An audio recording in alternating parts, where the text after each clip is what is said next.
Hello everyone! My name is Ingmar Rentzhog and I'm the founder of the We Don't Have Time organization. I would like that we start today by having a fire drill. You probably have done this before at your workplace or at school. You know how it goes.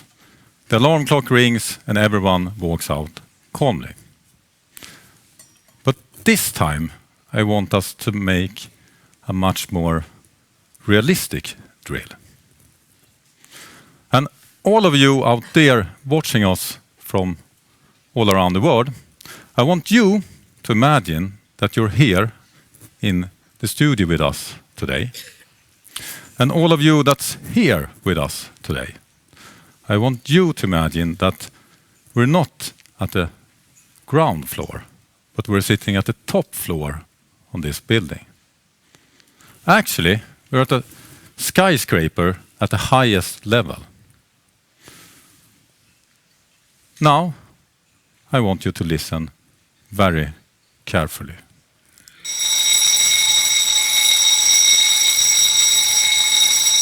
You hear the alarm, you even see the flashes. You're feeling worried.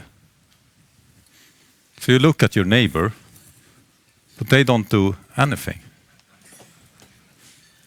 Everyone, I mean everyone, is just carrying on business as usual. So the time goes by and you think this must just be a false alarm. A couple of minutes later, you start to smell some smoke. And you even see the smoke. So now you're feeling really worried. You look at your neighbor, but they don't do anything at all. They just carry out business as usual. You may think that this is an unrealistic scenario. But in fact, this is exactly how we react. Studies have shown that we react in this way. If no one else runs, we don't run. And if you think about it, this is exactly how the most of us is reacting to the ongoing climate crisis. And the problem is that after smoke, you see fire. And when you see the flames, you don't look at your neighbor. You start to run for the exit. You run for your life. But there is a problem. Do you remember? At the top of that skyscraper. And it will be too late. Scientists, they have ring the alarm bell for over a century now. We do see the flashes, the warning signs. We even smell and see the smoke. And some of us has already died in that fire. But we still have time to act. But we don't have time to wait. And that's why we host this seminar here today. So warmly welcome to the Climate Emergency Plan. Come on, let's go! You got no time now to ignore the signs no more. Hey. Hear me, it's a final call.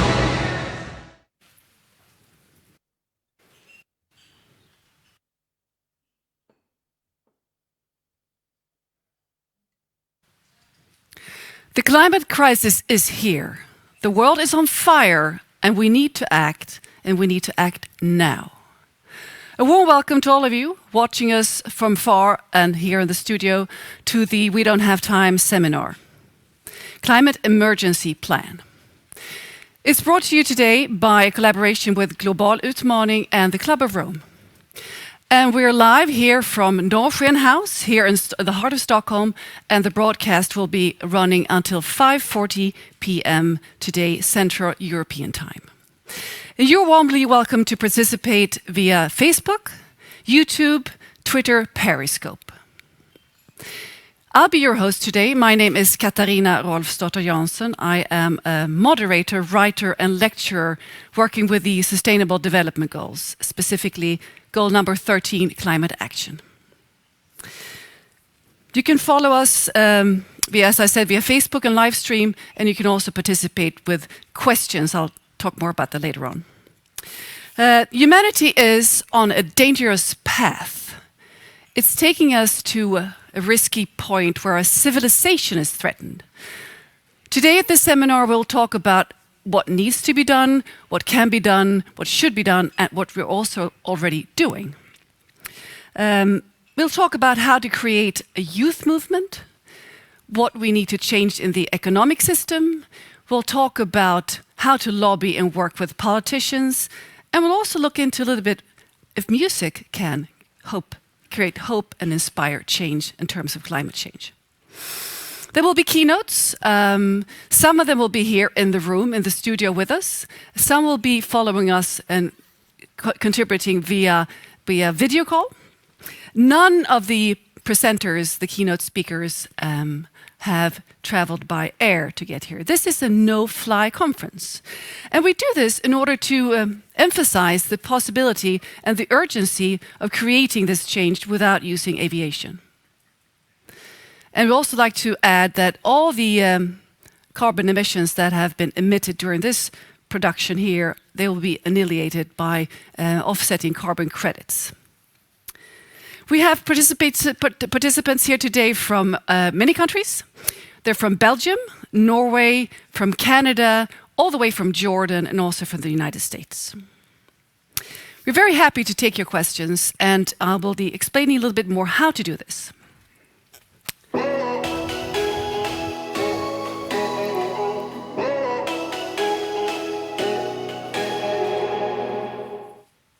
If you don't already have a Twitter account, please get one, because we will get questions from you via Twitter today. So just hashtag #WeDon'tHaveTime, and the questions will pop up here on the screen. I don't think we'll be able to take all of your questions here today, but we'll make sure we address them during the day with our panelists and our speakers. So, the Club of Rome has already been mentioned here today, and the launch of this very, very important climate emergency plan. This calls for immediate collaborative action, and we're very happy to have with us here the honorary chairman of the Club of Rome, Anders Wijkman. Please give him a warm hand.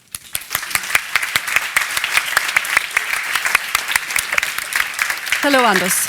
And on video call, we have the co-vice president, Sandrine Dixson Decléve. Let's see if we can get Sandrine up here on the screen. Hello, Sandrine. How are you? All the way from Belgium. Please give her a warm hand too. So this is the way it's going to work today. We'll have people in real life here, and we'll have people on the screen.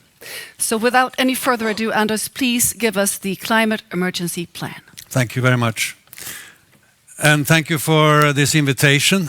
It's the second time I participate in We Don't Have Time events, and I think the initiative taken by Ingmar is very, very timely. The Club of Rome, for most of you, I guess, is rather well known. For those who don't know about us, we are a global think tank that was established some 50 years ago. As a matter of fact, we had our 50th anniversary a couple of months ago in Rome. And that's when we decided to develop this, what we call climate emergency plan. And the background really is that it's now almost 50 years that the Club of Rome, through the report Limits to Growth, alerted the world to the environmental and demographic challenges ahead.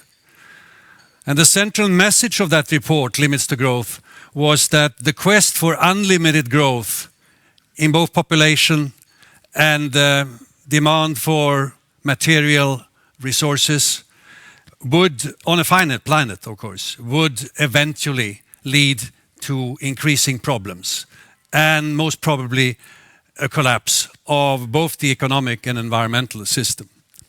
The aim was not to put a halt to development and growth, but rather to organize the economy in a way that we didn't all the time increase our ecological footprint.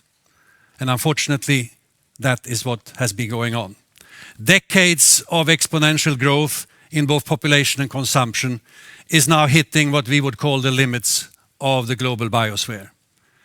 The climate is, as we know, destabilizing. Soil erosion has been rampant over the last 100 years. We have lost around half of the topsoil on Earth. Nearly 90% of fish stocks are either overfished or fished to their maximum capacity. We have also seen about half of the tropical forests being gone over the last 50 to 100 years.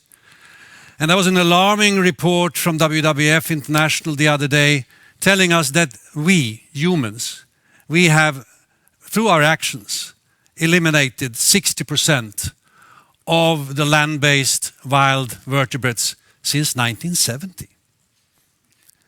Quite surely this cannot go on. The recent IPCC report sent a stark reminder to all of us about what we would call the existential threat posed by climate change. And to avoid worst outcomes, global emissions must be cut by half to 2030 and go down to close to zero in 2050. And this, my friends, is a daunting task. It means around 7% of reduction per annum, year after year after year, at the global level. Not one country in Europe has reduced the emissions of greenhouse gases more than 1.5% from one year to another over the last 20 years, when we have had a climate policy making. So in our opinion, the only possible response to this challenge is what we call emergency action. In order to transform our economic, social, and financial systems.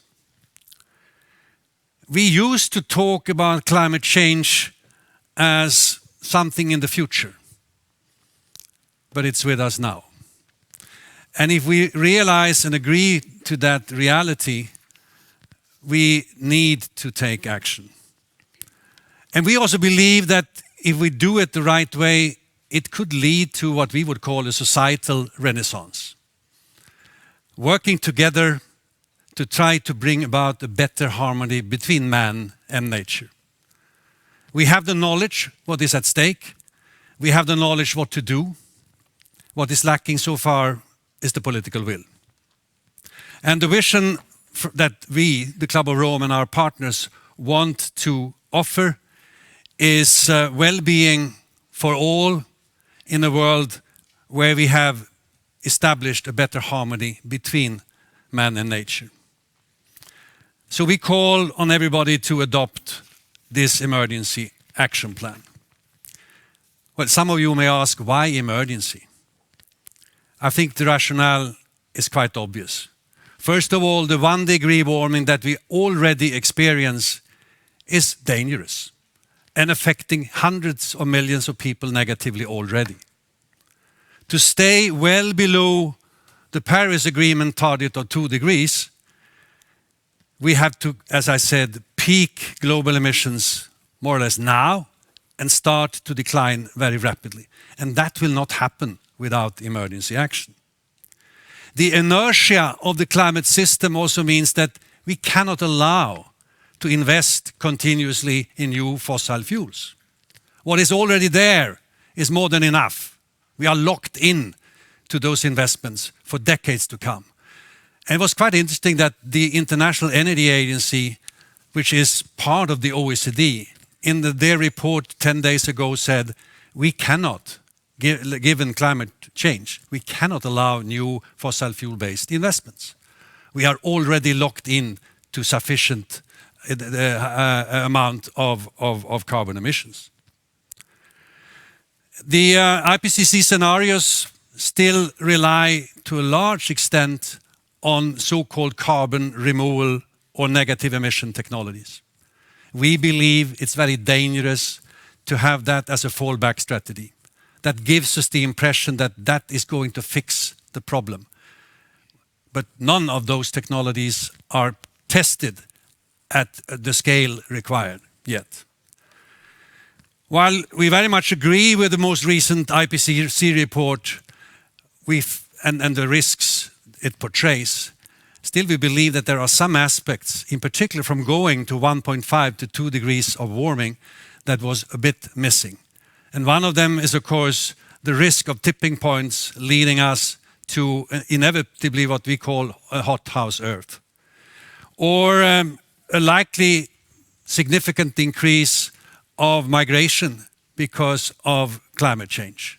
Large-scale migration is something that's going to be very difficult for today's governments and societies to cope with. Another risk that we would have liked to see more about in the summary for policymakers are the risks in the cryosphere, in particular that the West Antarctica ice sheet would become more and more unstable, and or that the Greenland ice sheet would start really to melt. Irreversible processes that we could not bring back once they have started. So in summary, to exceed 1.5 degrees poses huge risks, both for humans and natural systems.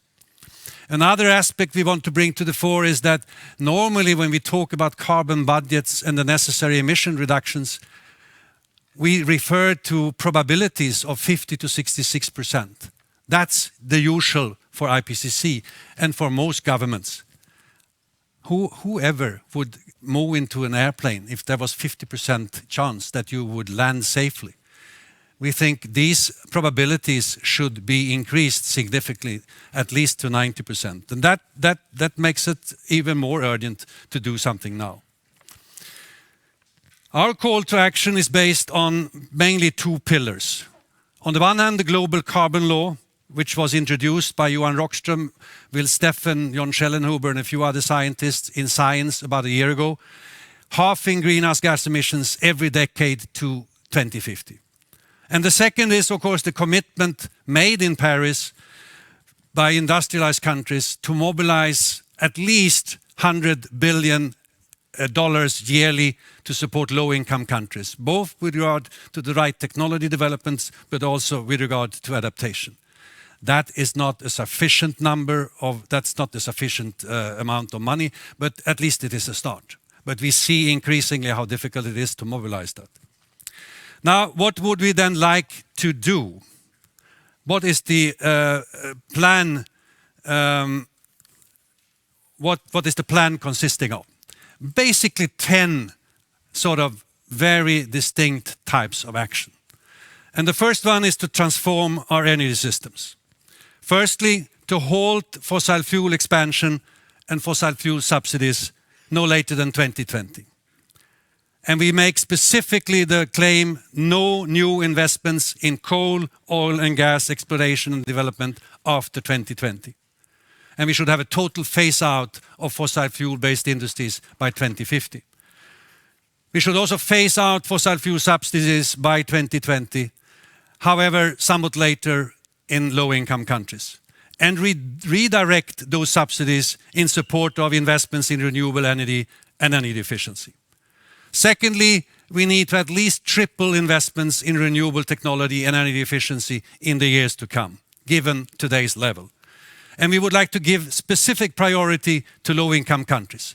Because if you want to modernize your country, if you want to move out of poverty, you need access to modern energy carriers. And if renewables are not there, they will stick to oil, coal and gas. So it's very, very simple.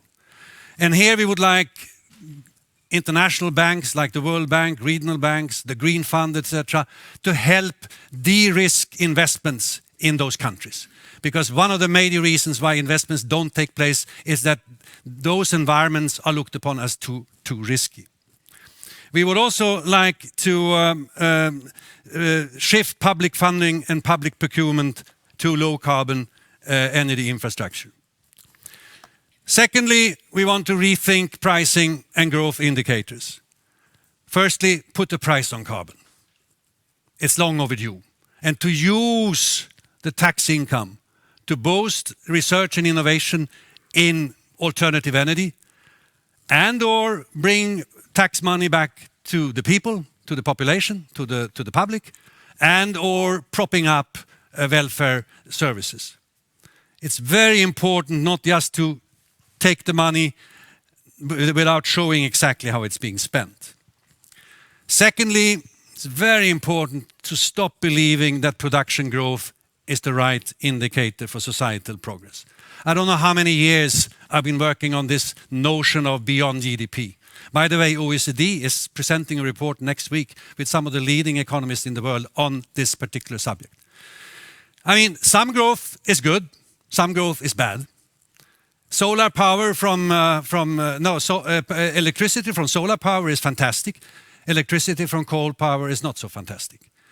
We need to move a step forward and to realize that we can no longer only depend sort of progress and moving forward on a quantitative indicator. We need a qualitative indicator. We also need to scale up what we call transformational technologies. One particular area is improved refrigerant management. You know, the so-called CFCs. They are still a major threat to the climate. And we could do much more to make sure that those technologies are phased out as soon as possible. Secondly, we want to encourage exponential technology development. We see a lot of technology development in different parts of the world, in particular artificial intelligence. But it's rarely linked to the climate change and the sustainable development agenda objectives. And we believe that in some of the areas where it has proven very difficult to reduce emissions, we believe that a close cooperation with some of those technology innovators could bring something good. So an international task force focusing on that is one of the demands. Finally, under technology is ensure greater material efficiency. We very rarely talk about it. We are focused very much on energy and energy systems. But cement, steel, plastics, aluminium, and I would add textiles, make up more than 20% of carbon emissions. And demand for infrastructure is going like this, in particular in developing countries. And if that demand is met by conventional technologies and materials, we can forget about the Paris objectives. Only the material budget will eat up the carbon we can still emit. So here we need innovation, we need substitution, we need to go from linear to circular material flows, so-called circular economy. A lot can be done, but too little is happening. Basically because there are not the right policy frameworks incentivizing this to happen. We are also very much concerned about land use, both forests and agriculture. And we need to protect forests much better. We need to step up investments in new forests all over the world. We need to do war about degraded land. There are hundreds of millions of hectares of degraded land which can be reforested or worked on to start building up and absorbing carbon. And finally, agriculture. Every time you put the plow in the soil, you release carbon. Agriculture is most often talked about and referred to as a problem of meat consumption. And of course, we should eat less red meat. But just as important is how we till the land. And we don't have to plow. New systems are developing called conservation or regenerative agriculture, which are very, very promising. Where you build up carbon in the soil, you fertilize the soil. In fact, you get higher yields. And you start building up carbon in the soil. But for that to happen, we need to incentivize farmers, and that's rarely done so far in different parts of the world. Finally, guarantee the human dimension. And here some people will say, what are you talking about? But we would like to really stress the importance of education for girls and access to family planning. The idea that population doesn't matter is wrong. We have gone from 3.5 billion people when the Limits to Growth report was published to 7.6 today. And the most likely development, according to the UN, is that we will be more than 11 billion people at the end of the century. Then some people say, well, poor people, their carbon footprint is so low. That's right. But my assumption is that every baby that is born should be given a decent life. And that means energy, water, land, housing. So no matter how we look at it, we believe population is part of the equation. And finally, we have to bring about a just transition. There will be losers in the transition. Look at all the regions that are heavily dependent on coal. You cannot think them away. We have to help both the workers and the companies to make the necessary transition.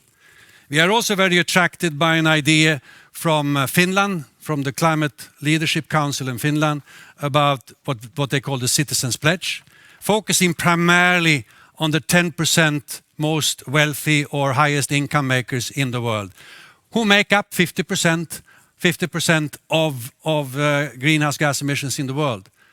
They should be involved actively, and they should apply the global carbon law as well. Half their emissions per decade till 2050. So that's the plan. Of course, the manner and priority in which these different objectives are being implemented will of course look different in different parts of the world. And I would like to stress again that the lead must be taken by us, the rich or industrialized countries. There are many other issues that come to play: biodiversity, poverty, inequalities, etc. But we make the point that unless we deal with climate change more rapidly and more aggressively and in bringing down emissions, all these other issues will be more and more difficult to discuss. One of the most difficult fault lines is between most conventional economists and climate science. There is this notion that it's too expensive to do something about climate change, or at least that we should wait a bit until we have new technologies. In a couple of weeks' time, Bill Nordhaus will receive the so-called Nobel Prize in Economics here in Stockholm. And he maintains that any measure below 3.5 degrees is too expensive. He says climate change is serious, but he measures the cost of doing something against the damage. And while I agree that you have to do those cost calculations, I fail to understand that you can have that as the only entry point. Because how do you put a price tag on the disappearance and destruction of the coral reefs? Or how do you put a price tag on millions of migrants? It's impossible. After about 2 degrees of warming, I believe we need to be guided by ethics rather than by economics.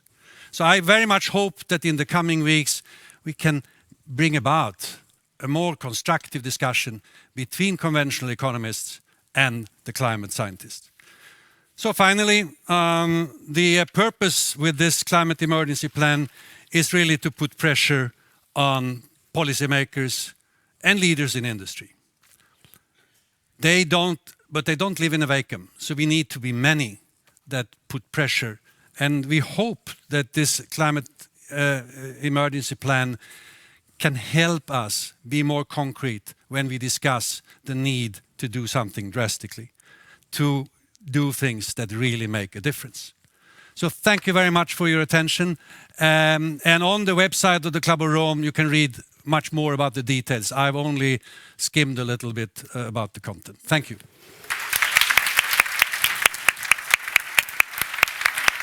Thank you very much, Anders. Thank you so much. We'd also like to have Sandrine join us all the way from Belgium. And Anders, you mentioned putting pressure on policymakers, and there is a COP coming up very soon in Poland. Sandrine, would you like to comment? What is your hopes for the launch now, very close to the COP in Poland? So my hope for the launch is not necessarily linked to Poland, because unfortunately, I think those of us who are very close to the climate negotiations know that Poland is not necessarily going to result in as much action as we would like. I think that this is actually the time to launch this plan because people are ready, and people don't act until they feel the pain.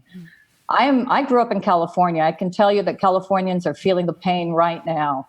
There are many Swedes who felt the pain when they actually had as many fires as we did in California this summer, or the Australians or others who have been suffering from flooding, massive typhoons, etc. So part of the question here is, why did it take us so long to get here? I was 2 years old when the Limits to Growth was released. I worked with Al Gore in 1992 when we started talking about climate change. The fact of the matter is that humanity is always much too slow in reacting, and it's not until you feel the pain that you actually start to do something. So I'm hopeful that both through top-down action and bottom-up action, through this plan, we're going to start to make a lot of governments realize that we must move fast. Thank you, Sandrine. Bottom up and top down, of course, we need to address from both directions. Anders, in terms of first movers, do we have any hopes? I mean, what can you say about we need somebody to sort of step ahead in this work? Well, you know, if you look at agriculture, land use, you have some very promising examples in parts of America where they are starting to till the land in a totally different way. There is a geologist, David Montgomery, he has recently written a book about it, Growing a Revolution. I recommend it to reading. As a matter of fact, in my computer, I have a PowerPoint with explaining it. It's fascinating. So quite unexpectedly, I think in that particular field or in that area, I think some of the American experiments can really help us. When it comes to renewable energy, we very much hope that the World Bank, the regional banks, the Green Fund, Development Cooperation Agency will help us ramp up investments in low-income countries. Last year, there was $170 billion invested in renewable energy in developing countries. But of that, 130 was in China, 10 was in India, 8 was in Brazil, leaving 12 billion for all the others. You can imagine that there is a great need for investments in those countries. And here, I guess, we need governments to help de-risk investments because the technologies are very often there. And then when it comes to materials, I would say, well, I hope the European Union will get its act together and really start implementing the circular economy package. But it will not happen unless we do some policy framework shifts. We need to put requirements on producers. The products put on the market should, in the normal case, be easy to reuse the materials in the component or to recycle. Circularity is the key here. Yeah, absolutely. Sandrine, let's go back a little bit to the financial sector that you briefly mentioned, Anders. Do we need to put a cap? I mean, to scare the financial institutions into action because they're really not pulling their load so far. What do you say about that? Yeah, absolutely. I think that some of the financial institutions are already starting to shift. And I sit on the Commission's Sustainable Finance Taxonomy Group, where actually we're putting together a financial framework in order to start to show what's green and what's brown investment. I think similar to the anti-apartheid movement and some of the familiar divestment movements, we need to both divest and push for divestment. Again, that is both a basis of demand. So people need to start saying they don't want to invest their pension plans and other banking funds, etc., that are linked to fossil fuels or other dark black investments. On the other hand, what we need to do, exactly as Anders indicates, is we need to shift assets, both public assets and private assets, into positive investments. There are many companies that are trying to move, not only in the renewable sector, but even energy intensive, the cement industry. Some are trying to actually reduce their CO2 emissions from cement. There's the chemicals industry. Some are actually trying to produce biochemicals. Or within, for example, aluminium, where the recycling rates are so incredibly high, as you said, the circular economy, they are actually also shifting to zero emission manufacturing and also products. And there are already companies in Norway like Norsk Hydro that are doing that right now. So there's lots of things, good things going on, and we need to highlight those, exactly, don't we? I mean, Absolutely, that's so important. we need to offer some hope and not only talk about problems. But as I said, we have pretty much the knowledge, and we need to beef up innovation budgets, of course. But for instance, steel. I mean, there is an interesting project ongoing in Sweden between Swedish Vattenfall and the steel industry to try to move from today's coke, very promising, and coal in the deoxidation process to hydrogen. It will take time, they say, but I think if we put more money under that or on that, it will be much quicker. So it's a combination of doing things differently and to bring new technology. Well, thank you very much, Sandrine and Anders, for bringing this emergency plan to us here, and best of luck with your fantastic work. Thank you. Thank you. Thank you very much.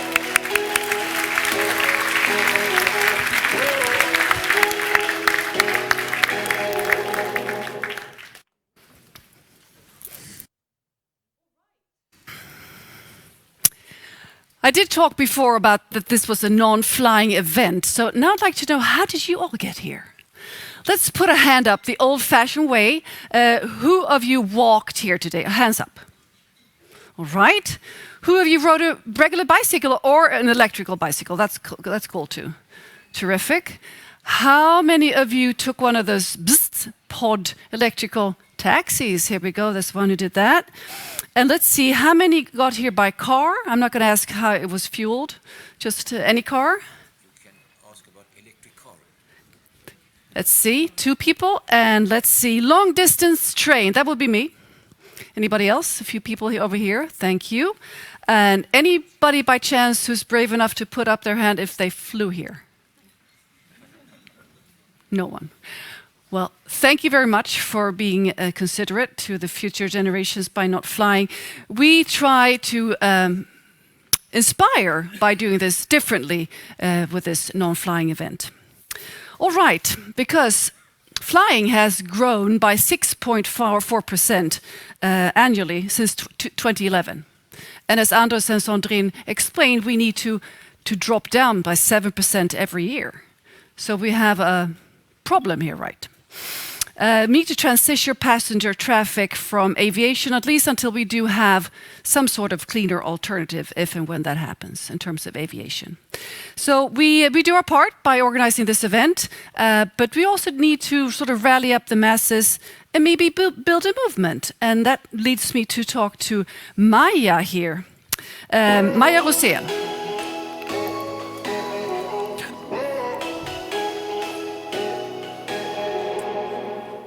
A warm welcome to you, Maja Rosén. You are the founder of We Stay on the Ground movement. And you inspire people to take a no-fly year. That's really, really encouraging and inspiring. Tell us a little bit more about your movement. Well, our movement is called We Stay on the Ground, and our aim is to spread awareness of the impact on the climate from flying, and also work towards reducing aviation. And we run this campaign called Flight Free 2019, in which people pledge to take a year off from flying, provided that 100,000 Swedes promise to do the same thing. And how is it looking so far? So far, about 10,000 people have signed up. And you've been going, when did you start the movement? Well, we started actually early this year when the flying debate was on, but at that time I was on maternal leave, so it's not until after this summer that I'm working on this full time. So it's in the last couple of months that things have been starting to happen. So Maja, why is this so important to you? Or why is it so important in general? Well, flying has got a huge impact on the climate, as many of us here know today, but not everyone knows that. And by staying on the ground, you can reduce your own emissions immensely. And to refrain from flying is one of the last things that people tend to be willing to do for the climate. So signing up for this campaign, it's kind of a statement that symbolizes that you take the climate crisis seriously and that you're willing to do something. So it's a way that we can show both each other and also our political leaders that we're actually ready to do something. And this fall there was a drop during our fall break of 10% in the aviation bookings. Yeah. That was quite an indicator there. Do you think we might even need to do some sort of flight ban or flight restrictions in order for people? We do have an aviation tax now in Sweden, but that's very minimal. Yeah, I don't think we can ban all flights because some flights can't be avoided, but only because there are some flights that are necessary. It doesn't justify all of those that aren't, which are actually most of them. So I don't think we can ban all flights, but I think they should be very restricted because it shouldn't be possible to fly the way that we do today. Reactions so far from media, for instance? Very positive, actually. Only in the last couple of days, I think media from 3 different other countries has contacted me, and they are interested in this. And I think many people, they appreciate that this is something concrete, something that you can do together with others that actually makes a big difference. Do you see similar movements in other countries? Not that I heard of. But, so you could be an inspiration for similar movements in other parts of the world. Definitely. We're hoping that next year... The world is listening, so who knows what this is going to take us, yes. I think we could maybe have some challenge between countries next year, because I think many Swedish people would sign up only just to beat our neighboring countries, for example. So people like a challenge. That's true. You said your aim was for 100,000 signatures. Yeah. Do you have any next levels to hope for or to aim for? Well, of course, I mean, I would like to make everyone who can stay on the ground, but we haven't decided what our next move is for next year, but maybe, as I said, some kind of challenge or a global campaign, and also raise the bar here in Sweden too. Do you think this could sort of entice the travel industry to actually package trips with the train, for instance? Because that's difficult. I lectured in London the other week, and it was really difficult for me to book my ground transportation to London. But I think, I think people are starting to notice that. I mean, people actually want to change their habits, and I think what's interesting is that once people sign up for this, they sort of change focus and they look at the positive aspects. And I've spoken to so many people who say that they appreciate traveling much more without flying, and they feel more grateful for what they actually can do without harming the climate. Absolutely. So how you might wonder here in the audience and also following us online, how do we sign up? You sign up by entering our website, vihållerospåjorden.se. It's in Swedish for now, and if you can't find it, you can also contact me, Maja Rosén. Well, thank you so much, Maja, and best of luck, and let's go for 1 million. Yeah, we should. Thank you. Thank you.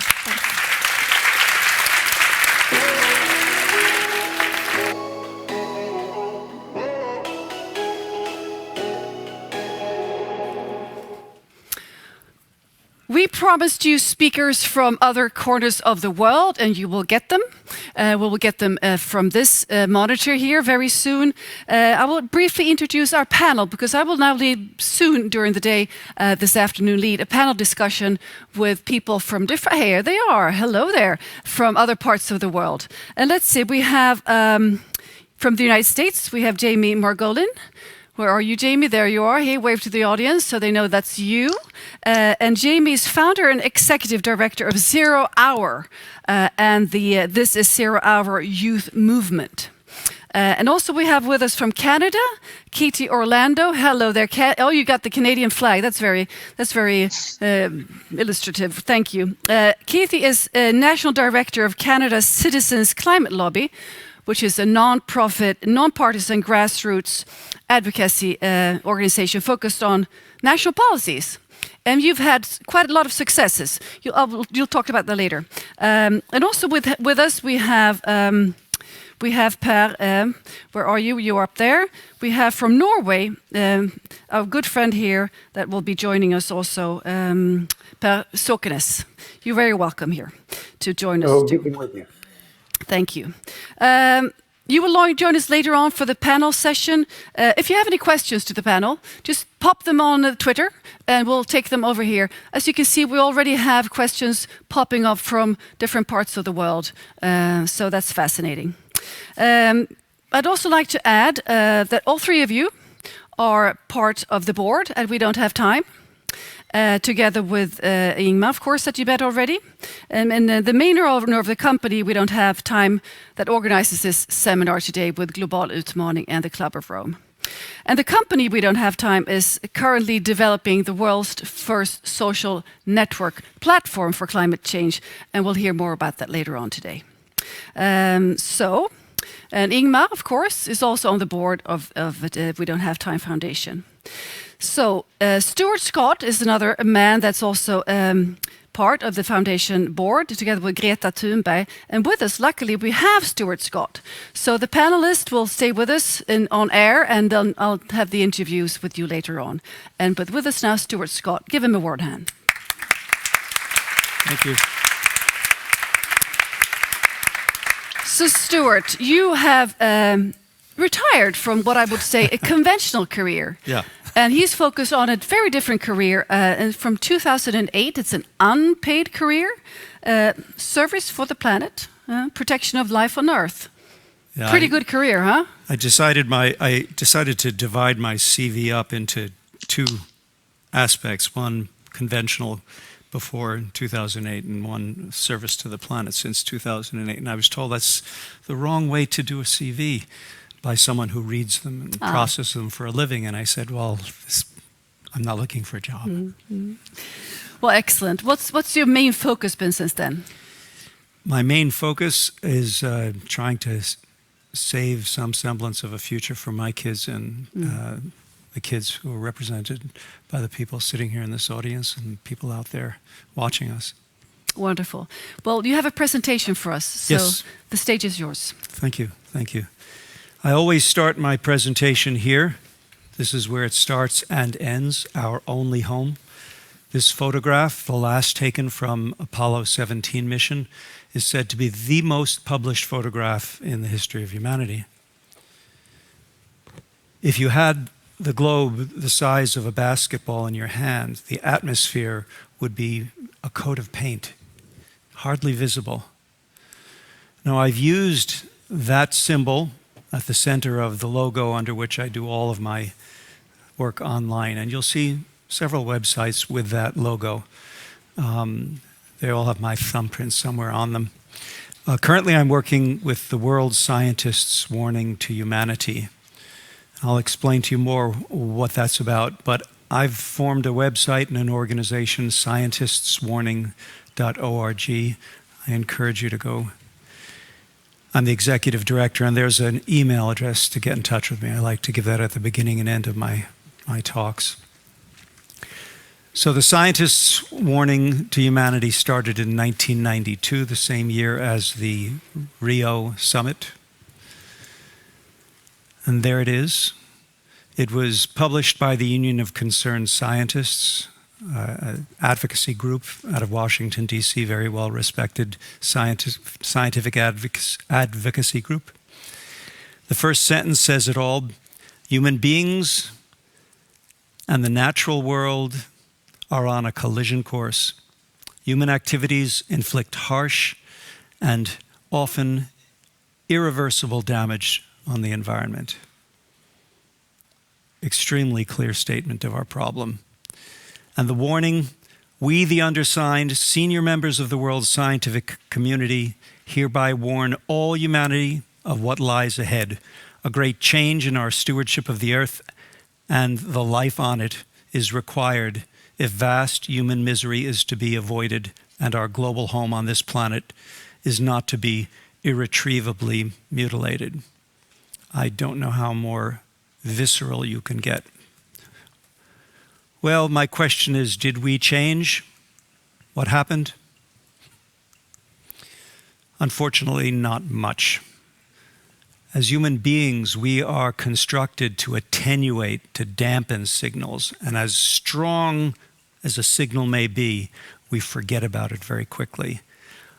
Our political system is defective in the speed with which it forgets about what we should be doing. So fast forward to 2017, 25 years later, when a scientist at Oregon State University, Bill Ripple, an ecologist, realized that when you remove the wolves from an ecosystem, the trees start to die. And he realized that we are doing that kind of thing in ecosystems all over the planet.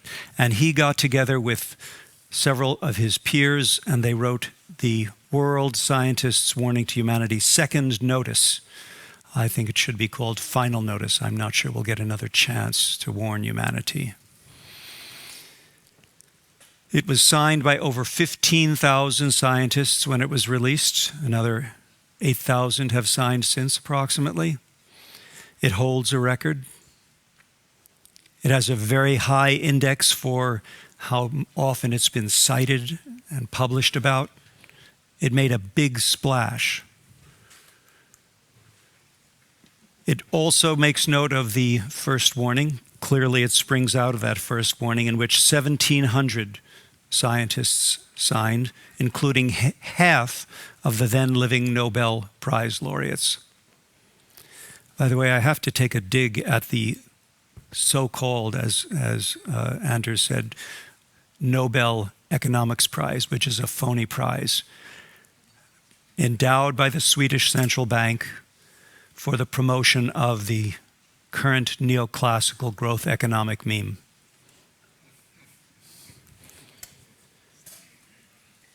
So the second World Scientists Warning to Humanity deals with ecological stressors, and I want to make a note of several of them to you. When I have a longer period of time, I go into each of them in detail. Biodiversity loss. Our food systems, the refrigeration, production, the chemical use, the transportation, the waste, put it all together, and it represents, I'm told, about 1/3 of our greenhouse gas emissions. Freshwater scarcity is gripping in many cities. Marine life is being depleted at an alarming rate. The related ocean pollution, they're not identical, but they're obviously interacting, and many of these stressors interact, and they multiply one another. We are destroying our forests at an alarming rate. We are toxifying the air, and I don't call it air pollution because we are immune to that. We've become anesthetized. Air pollution, we've lived with air pollution for years in many cities. Air pollution produces low birth weight babies, has been linked to dementia and Alzheimer's, and we are toxifying the air. And governments, the EU in particular, is still trying to weaken air pollution laws. We are degrading our soils around the world, continuing to lose topsoil, as Anders mentioned, at an alarming rate. Population is the elephant in the room. Non-starter. Politicians don't want to talk about population. If you want to get reelected, and climate change. By the way, mentioning re-election, I learned a new acronym recently. Perhaps you've heard of the old acronym NIMBY, N-I-M-B-Y, not in my backyard. It came up when windmills, when wind electrical generation started to be pushed for in many areas. And people said, well, I think it should happen, but just not in my view plane. NIMBY. A new one that I was made aware of a couple of weeks ago, NIMTO, or NIM2, not in my term of office. Climate change. Now, first, let's go into biodiversity loss. I'm repeating something that Anders said. This is a plot of the decline of species, and take a look at the black line, which represents all vertebrate species. This graph was extended to 2012, and it was a 58% loss of the biomass of vertebrate species. This is not specifically extinctions per se, it's the biomass loss, the numbers of these species. Extended further to 2018, it became a 60% loss recently. I have to update this graph. Unfortunately, this is the attitude of many people from my country. As long as I've got my McBurgers and McNuggets, how many more species do I need? We have to fight the attitudes that are rampant and entrenched in society. Population, I'll present one graph here. I want all of us to take a look at the Earth's population as estimated and then calculated over the past 10,000 years.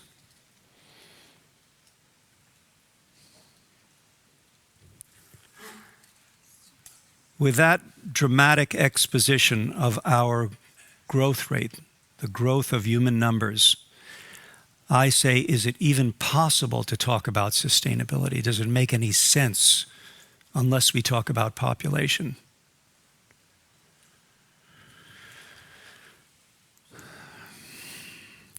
And let's go finally to climate change. I want to show you 4 maps. This is a flat projection of the world. The scale is relative drought. So for instance, this area of the Sahara was not damp or moist or did not have appreciable precipitation in this period, the first decade of the century. It was normally dry. So this is relative precipitation. The red areas are drought stressed. The blue areas and dark blue areas have unusually large amounts of rainfall in that first decade. And I'm going to show you the 1/3, 2/3, and final decades of the century. 2030 through 39, 2060 through 69, and 2090 through 99. We will be challenged to grow food for even the existing population, no less for 10 or 11 billion people. And the areas that will still have adequate precipitation for the growing of food have thin soils because they are currently boreal forests. What this will lead to will be war over dwindling resources, competition and warfare. This is not my prediction.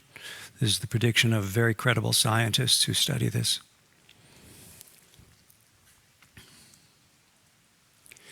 When farms get dry, they wilt. The Netherlands in 2018, I used to have to go out and search the past few years to find all the slides I'd need for a presentation. I can now go all within 2018 and find what I need. Germany this year, Denmark. That photo came from this article online indicating that Denmark experienced a 40% drop in its grain yield. $billion loss, many bankruptcies from just 1 year of extreme drought. And our future holds that in store for us increasingly. Sweden in 2018 came from this article online where the government was having to bail out farmers. 1 year of drought. This is the heat wave that was experienced through the EU this year. You can all remember that. We forget so quickly. It's cold out now. It just snowed today for the first time. Past memory. This will become more and more common. When forests get dry, they burn. California earlier this year. Greece. Japan, not known for its wildfires. Siberia, also not known for wildfires. Canada, and this is a different kind of hothouse effect. The United Kingdom experiencing forest fires, wildfires on their moors. Again in California, still burning. Extreme loss of life and property. The heck with property. Oh, property will just increase the GDP when you go and rebuild those houses. That's how perverse our economic system is. A tanker that arrives at its destination contributes less to the GDP than a tanker that sinks. Denmark, and yes, Sweden.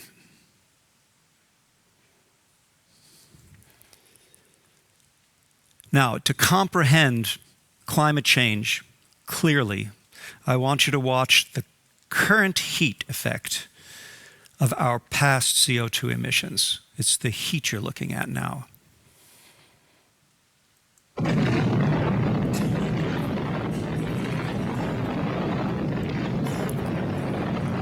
That much heat, 400,000 times a day, 365 days a year. That data is from James Hansen, who was director of NASA's Goddard Institute for 32 years until he resigned famously in 2013, saying the time had come to sue the American government, and he could not both work for and sue the government at the same time. This article, Hothouse Earth, Climate Change, Hothouse Earth Risks, even if CO2 emissions are slashed. And that came from this article where Johan Rockström and Carl Folke were two of the principal authors, both Swedes, perhaps well known to this audience. The article appeared in the American National Academy of Sciences publication. This is under the watchful eyes of Donald Trump. As did this report released just within the last couple of days. This is the 4th National Climate Assessment. Again, despite Donald Trump's denialism, an insanely greedy and stupid person, I don't know if I'll get back into the US so easily this time. Seriously, my global entry card expires while I'm here. It places direct responsibility on human activities. And this is the URL if you'd like to go and get the report.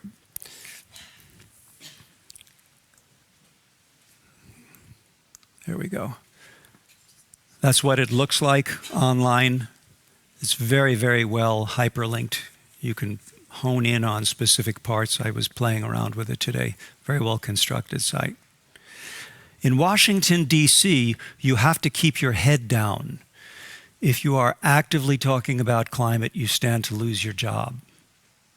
I was invited to meet with a group where the only people who could identify who their employer was were the military people in attendance, because their jobs are fairly secure. But nothing in that room gets outside the room. No recordings, no repetition, no reporters. Fear and loathing in Washington, D.C. And all of this urgency has led to headlines now that look something like this. New climate debate, how to adapt to the end of the world.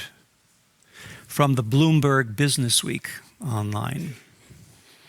Researchers are thinking about social collapse and how to prepare for it. We've reached a whole different watershed of how we are understanding what we face. An article that appeared in The Guardian in the UK recently, Mayer Hillman, who is a well-known, well-respected social scientist who predicted phenomena 40 years before they occurred in the UK. The 86-year-old scientist says, accepting the impending end of most life on Earth might be the very thing needed to help us prolong it. This one raises the hair on the back of my neck.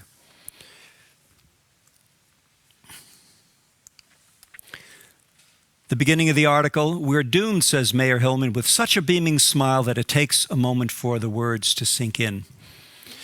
The outcome is death, and it's the end of most life on the planet because we are so dependent on the burning of fossil fuels. There are no means of reversing the process, which is melting the polar ice caps, and very few appear to be prepared to say so. Now, I like to buffer this kind of information. This is one man's mental model, albeit credible.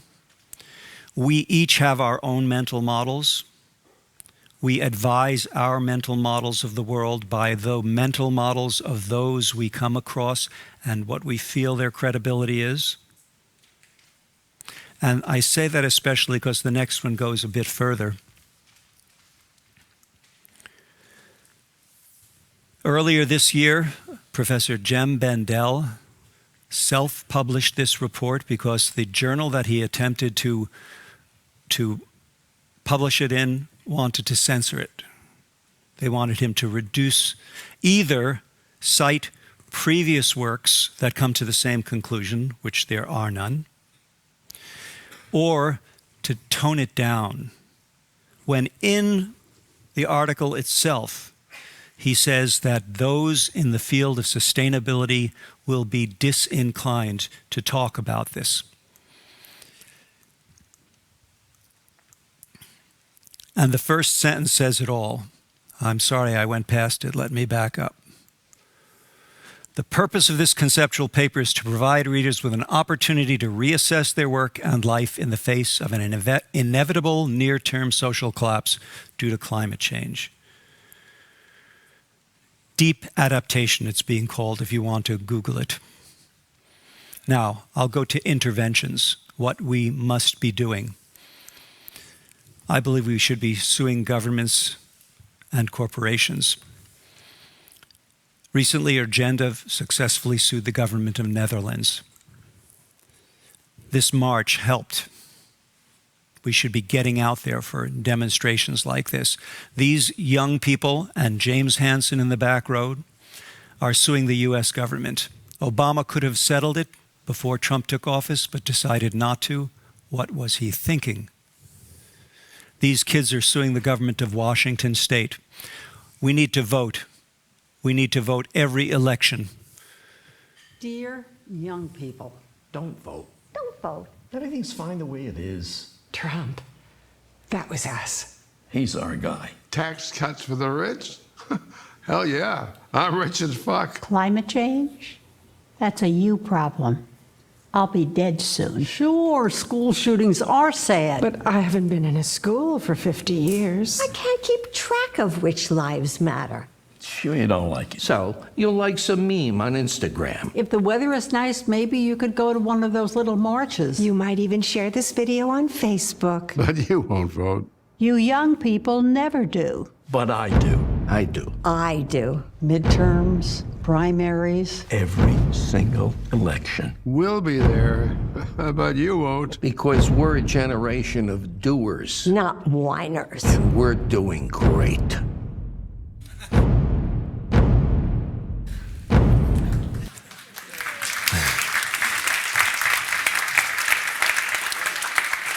That did go viral. It got several million young people out, changed some elections. I say get angry, get very angry, but not just getting angry, do something about it. Take action, all of us.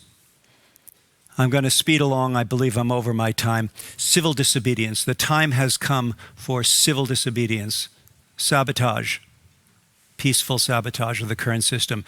This young lady, I think you all know her, Greta Thunberg, one woman strike outside the Swedish parliament. She's inspired that all over the world. I call her Joan of Arc of our times. 21 cities, school districts in 21 cities in Australia have followed suit. This is called the Extinction Rebellion, going on in the UK this year.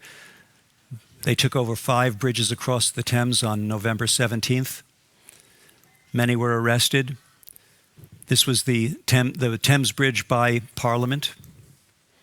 I like to slightly change their framing to unite for life. There's their address if you want to join, and next year they're going to take it international. Refuse to fly, it's been said by guests here earlier this evening. That's just a short period of our flights. We should be doing this instead for meetings.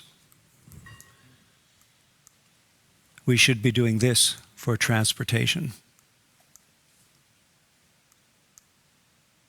The bottom line is we must all become active immediately to avert a catastrophe for us, for our children, and for all life on Earth. Thank you very much.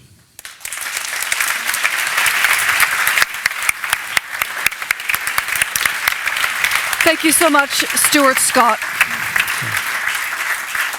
You paint a very bleak future, but it needs to be painted. We need to feel it in our bones. And thank you for sharing all this knowledge with us. Thank you. I'll make one remark. I was contacted by somebody from the American intelligence community. A subset of the American intelligence community is extremely concerned about what's going on and what Trump is doing.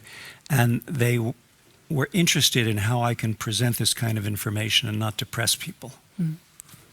They've said they analyzed my videos, the voice, the facial features. They don't know why, but so I want to alert you, alarm you, and shock you into action. Well, thank you for sharing this, and thank you for coming. Thank you. Keep on popping your questions to us via Twitter. We haven't taken any so far. We will, I promise. And all your questions will be forwarded to the experts and addressed, I assure you. Let's summarize a bit what we learned so far. We heard the fire bell by Ingmar in the beginning. We've talked to Sandrine and Anders about the sense of urgency, the climate urgency plan. We have talked about the importance of staying on the ground. And now very soon we'll look a little bit on technology, because we need to collaborate. We understood this by now. And at this point of the future, shouldn't there be an app for this? Come to think of it. So the people presenting now, but they will actually present something, a technology breakthrough that might and will help us transition into a lower carbon future. Please give them a warm hand here.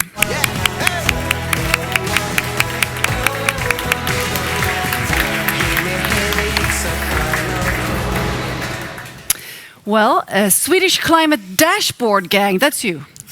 It's an amazing innovation that will be presented here, and I'd like to introduce you first. We have with us here Tomer Shalit, and Tomer, you're from Map Launcher, and we have Jonas Ahlström from the Swedish Environmental Protection Agency, and we have Linda Söder. Linda Söder is strategy advisor from Vattenfall.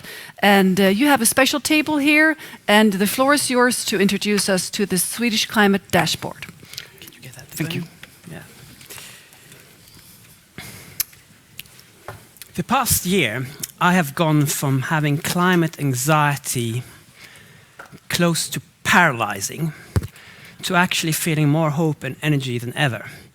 And that is not because the situation for the climate is looking any better.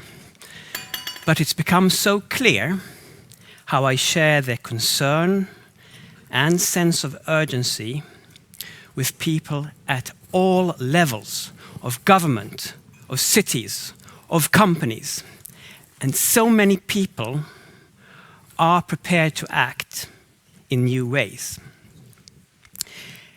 I used to work as a consultant for helping organizations with agile transitions.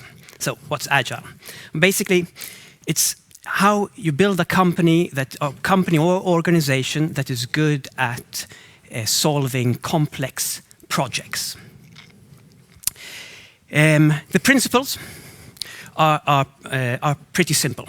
If you want a company to solve a complex project, you can't do it by writing long, detailed plans and then sending out meticulous instructions to all the people involved. Because by the time you've written the plan, all the circumstances will have changed anyway. You have to find a different approach.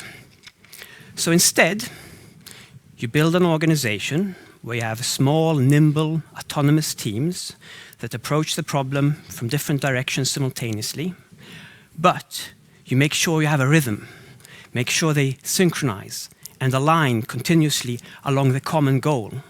So you try to build organizations by making sure you're sharing the common goals and also making sure it's easy for all the involved parties to align and communicate with each other continuously. As a consultant, I was doing pretty okay. But I had a problem. The anxiety was eating me. And an uncomfortable realization. If this agile thing is so good, why apply it to helping companies get slightly better profit margins instead of using it for the most important complex projects of all, the transition of a nation to fossil-free economy, a fossil-free energy system. So I was thinking, what if one looks at Sweden, just entire Sweden as one big agile project? What would happen then? So I decided to quit all my clients, except for one, Vattenfall. But then I had a dilemma. Sweden wasn't actually asking for my help. So I pretended. I just pretended that Sweden was my client, and I do what you do when you go to a client first time. You say, okay, let's try and build a big picture of the situation. Let's try and see what's happening. This is Sweden's plan for the transition of the transportation sector. Actually, comes with some of these as well. This is lots of good stuff. I see some of the authors in here. There's lots of good knowledge in here. However, this isn't very easy to act on. It's not that digestible. Is there a way to sort of break this down into something more tangible, smaller pieces that you can work with? So I took this, scanned it, parsed it, massaged it, put it into a database, visualized it, and did a first version of a big map of Sweden's transition. I'm not going to go into any details here. But basically, it's taking these books and summarizing them, seeing here are the emissions we have, here are the strategies to try and solve them, using less energy, using alternative energy, using less energy by changing transportation modes, by being more efficient, and then the hierarchy where you go down into the parts. And, well, you don't see here, but the camera sees. There's lots of yellow post-it notes here. And that is all the collected policies and actions taken by government. So it's actually possible to sort of get a big picture. So I took this and I went to my last remaining client, Vattenfall. Yes, and at Vattenfall we immediately saw the potential of this. But our first idea was actually to use it for our own work. We were mapping the climate transition for Sweden, and this was an excellent tool for us both to communicate, both internally but also externally. However, that would only give us the Vattenfall view of the world. And we already knew pretty much about that already. So we thought, what about if we could get the view of Sweden? What if we could see all the different actors, what they were doing, and also get an updated picture continuously? And then we realized we are lacking this picture today.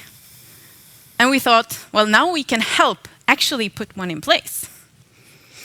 And as many have talked about before, we have also understood that collaboration is the only way to tackle this enormous task that is the climate transition. And people often ask me, Vattenfall is a company, so why are you doing this? But for me, the answer is pretty clear. Vattenfall exists to become fossil-free within one generation, and we are also in a position where we can help other sectors to fossil freedom. Electrification is one of the main solutions in some of the sectors like transportation and also industry. But to be able to help, we need to understand our new playing field. For us, this is the only way to become the energy company that survives in the transition and also that our customers want. So what did we do? Well, we basically took Palmér by the hand, the startup and the large corporation, and we went and we knocked on the doors of government agencies. So we talked to the Swedish Climate Policy Council, we talked to the Energy Agency, Fossil Free Sweden, and also the Environmental Protection Agency. So this is where the Swedish APA got interested, obviously, because we are also one of these instances that is writing all these reports. And we are trying our best to get this information out there. But in the long term, we realized that maybe this tool can actually help us save time. If we integrated this in our day-to-day work, maybe we can use this tool in order to actually replace some of these reports that we are writing actually right now. So what we did was to set up an agile pilot. Tove and I, and also experts from these 4 government agencies. An agile pilot, you say, what is that? Well, it basically meant that we locked ourselves in a room 3 days a week for 6 weeks. You can see part of the work here, especially our colorful post-its. So we basically took this and also this, and we placed it all over the walls. And in parallel, we turned this one into a digital tool that you see here to the left. And the pilot was successful because the dashboard clearly fulfills a need for the stakeholders. And most importantly, we have also experienced already how it has given us valuable feedback on actually policy content. The Swedish climate dashboard is the current frame of the Swedish climate plan right now. The way onwards made by Swedish government, the agencies, the business sector, and the NGOs that we have in Sweden. It is all the reports and analysis that we had made so far to make Sweden a fossil-free nation. It is a platform for dialogue for all these actors that are striving to this goal. So the point is not to make a tool that shows the exact emission reduction potential. And this is quite important. But let's see how Sweden is doing so far. So this is the actual tool. It's a website. It has 4 layers of information. In the top, you can see the greenhouse gas emission that Sweden emits in 1 year. It's about 53 million tons. In the next layer, you can see the solutions to reduce this emission by 2045. In the 3rd layer, trends. Here we show how we can actually do that. And in the final layer, policies that will tell us how to do it. So I will give you an example on how this works. Here we can see that Sweden has 1/3 of emission from transport. We have 1/3 from the industry sector. And in the last third, we have emissions from agriculture, the energy sector, and so on. But let's have a look on the transport sector. This one is divided into 3 subcategories. We have passenger transportation, which one is the biggest one. And then we have freight on road. And in the last part, it's domestic navigation and shipping. So let's have a look on passenger transport. Now it comes to the second layer of the tool. And this is actually the exciting part, because this is the part when you need to remember that this is not the exact truth. It is the best guess that we have right now based on available information. The width of the solution is the actual reduction potential. So here we can see that we have 2 solutions. We have energy efficiency and renewable fuels. And the last stripe part is the emissions that we will have left after 2030. So let's go to energy efficiency. Here we can see that we have 2 different solutions: transport efficient society and improved energy efficiency. So if we look on transport efficient society, we can see that we have 3 more solutions. There we have reduced travel with cars, we have efficient transport, and reduced need of travel. So if you look at the ones that have the highest potential, reduced travel with cars, it goes down to increased share of public transportation that is more efficient and attractive. That one has the highest potential to reduce that emission. So if we click on this solution, we can see the proportion of journeys made by public transportation. The blue line shows the current share of journeys made by transportation right now. The red line, this one, shows the the proportion needed to reach the reduction potential for this solution. So the trend reflects the potential of the measured solution.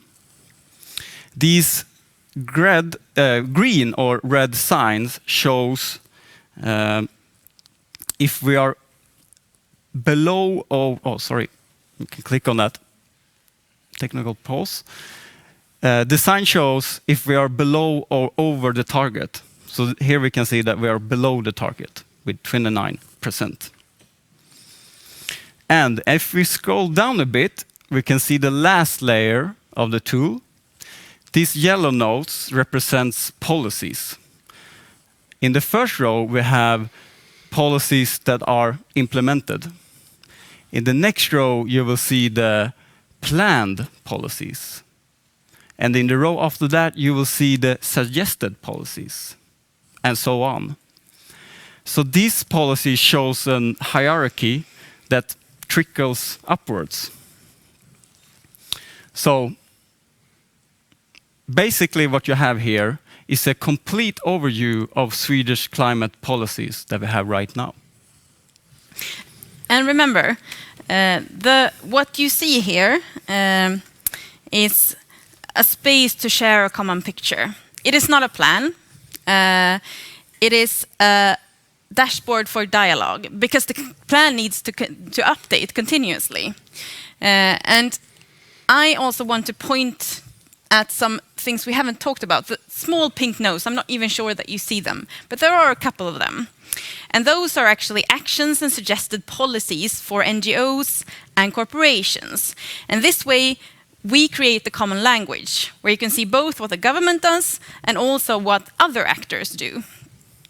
And what I want to point out with this is actually the more actors that actually get involved with this, the more interesting this visualization becomes.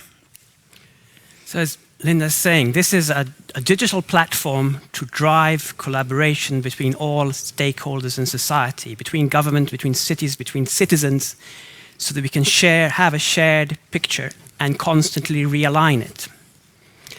So this is, of course, Sweden's view. This is a platform, a digital platform that can be used for any country, of course, viewers. And we will launch this in Sweden in the spring of 2019, so pretty soon. Thank you. Well, thank you so much. Inspiring, fascinating, and of course I'd like to know, what are your hopes now for 2019 for the climate dashboard? Do you want to start? I think there's so many good ideas, and we're talking policies now, but it's also policies and solutions, and as we know, policies and solutions have to work together and strengthen each other. So by being able to have more of a shared picture, we'll get that convergence of things strengthening each other faster. And I think we'll see that starting to happen. That's my hope. Let's take some Twitter questions. Let's see if we can find something interesting. Morten, backstage here, pop one up for us. Here we go. We're somewhere in Germany.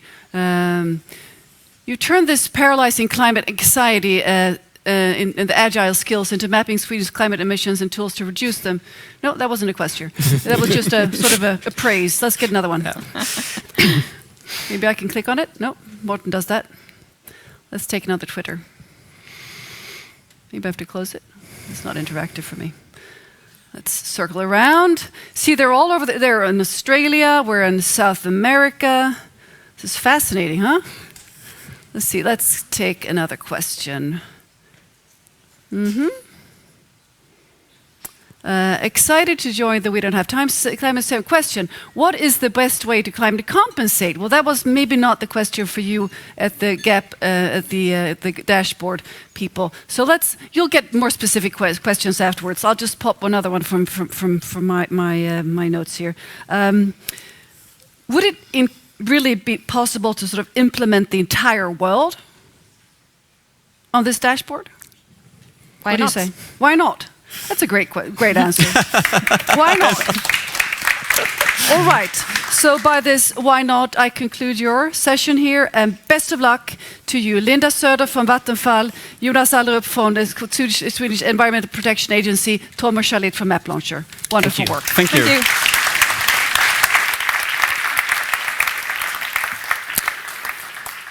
To solve the climate crisis, we obviously need more and more technology to collaborate and to work together. We're now going to look at another solution, another technological solution to work together to speed up the transition into a carbon-free future. We are running out of time. Right now, carbon dioxide emissions are being released at a staggering rate. Climate change will soon be self-fulfilling and unstoppable. The ice in the Arctic will no longer deflect sunlight, and the Siberian tundra is melting while releasing enormous quantities of methane gas into the atmosphere. We cannot turn the clock back. We are growing closer at an unprecedented speed to the point of no return. But there is still time to stop the emissions. So why do we not introduce a carbon dioxide tax now? Why is it we are not shifting to 100% renewable energies? How is it that nothing is being done?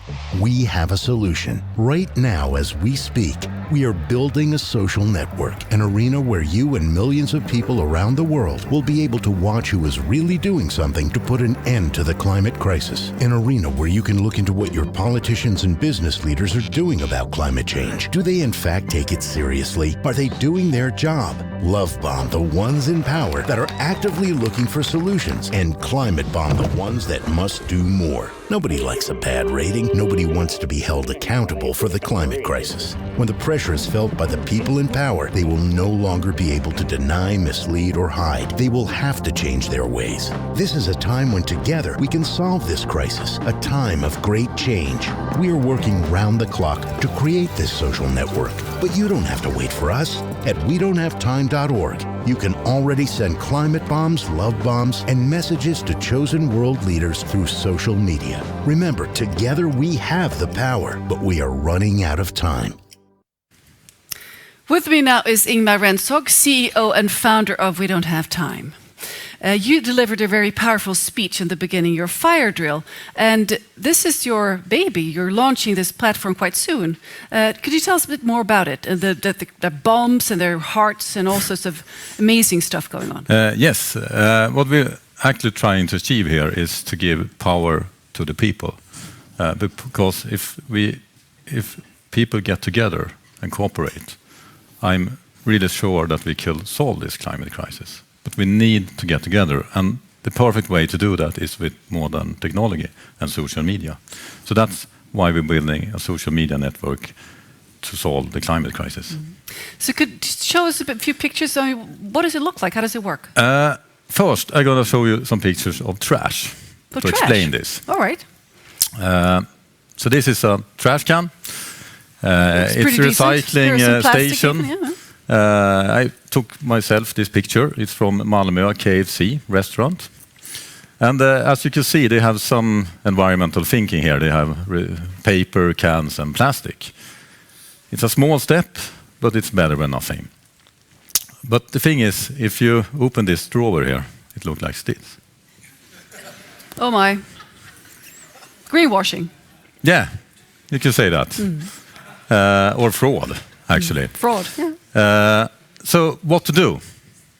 I could talk to the manager. Or the poor soul behind the cashier. That probably wouldn't do anything either. I could talk to the poor soul at the cashier and maybe they bring up the manager. And it will only be awkward and nothing will happen. But instead, I could use the We Don't Have Time application. Ah. And now I can show you what we can do about this. Please do. So now I have opened up our mobile application where I could access our tool and network. I click on the nearby here. And this is active already. We're building it. It's a beta. And as you can see, some nearby means I can see what everyone else does nearby my location with the mobile GPS. And I see here that someone else has thought of this bad thing about the recycling station and photographed it and put some text about it and also tagged KFC. And I totally agree on this. Why is KFC doing this? I press agree here. And there are quite a lot of people, 10,000? Yeah, so now it's 6,800 people that agrees that KFC should do something about this. So this is how people could create campaigns and cooperate to empower, put pressure on companies, politicians, leaders, etc. And there's the bomb. There's the bomb, and as you see under the bomb, it's something called level 2. So this is our gamification. We want people to be engaged, and we have a reward when a campaign bomb reach a new level. So here's a level of 10,000 degrees, and then level 2. Something happens. And that could be that KFC receives a mail. Now thinks 10,000 people that you should change this. Do you want to answer? And they could. And they could communicate with all the people that think this should be fixed. Are you getting the picture? And when you reach like level 4 or something, it's going to be a social media film. Level 100 maybe is an event like this. We're only talking about KFC trash can. You see the picture. Wow. So how about, I mean, this is a bit harsh. I mean, I like it, but how about sort of encouragement?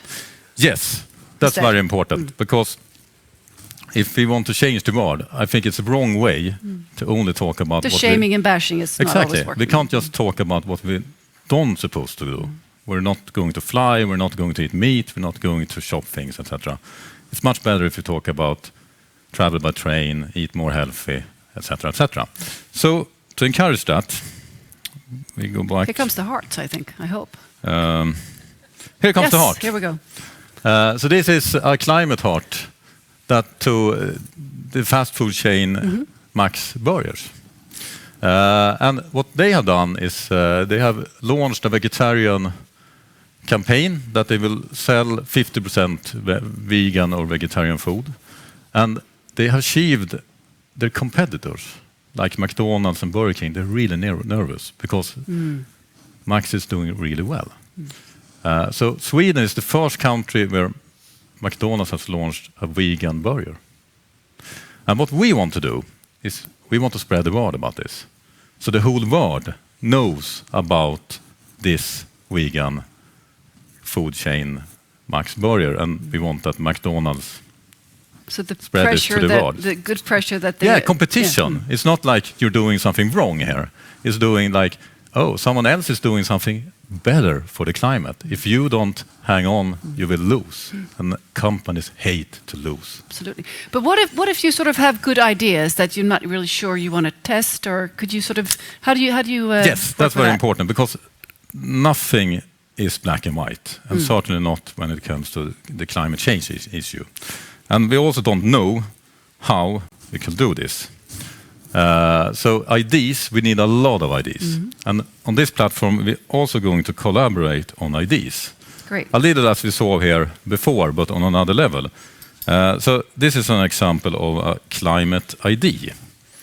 What you see here is someone that thinks that IKEA has a packaging problem. When you buy something from IKEA, you just get a lot of trash. You don't know what to do with it.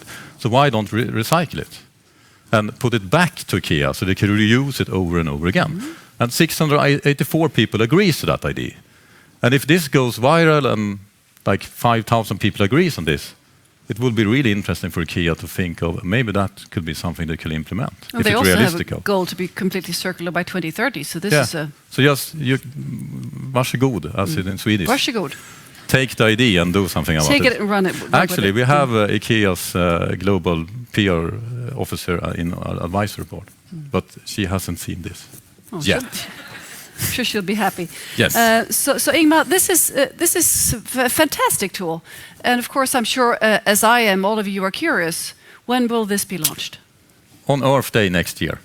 An Earth Day, that is April 22nd. Yes, and we're going to launch this to special invitees. So go on to our website and sign up for this launch. This is wonderful. Well, best of luck for this tool, and thanks for hosting this for us today. Thank you. A warm hand to Ingmar.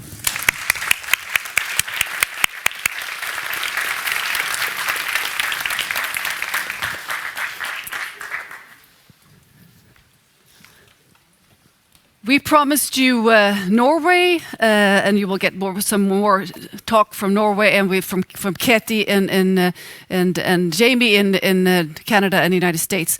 But I also talked about Jordan, and I'm soon to receive a call here in my ear, and you'll be seeing a face here on screen from Amman. Let's see if we can get Amman here on stage. And we have a group in Amman that is following us here. They have an event here. Here is Leon. Hello, Leon Festinger. Great to have you here. I hope you see me soon. There he is. Wave to Leon. And this is a We Don't Have Time support group that you're hosting in Jordan. Could you please tell us more about your work in Jordan and the Middle East? Please tell us, Leon. Hello, Catarina. Thank you. And hello, everybody. I work as a language instructor. I mainly teach languages, but also I work as a translator. And when it comes to my climate action, I use my language skills to translate climate change related materials into Arabic and make them available for native Arabic speakers. In addition to this, I'm in the research phase for a new environmental initiative that will start small, but will grow bigger, and hopefully not only in Jordan, but across the region. Wonderful, thank you. In your region, what are the most severe effects that you see already in terms of climate change?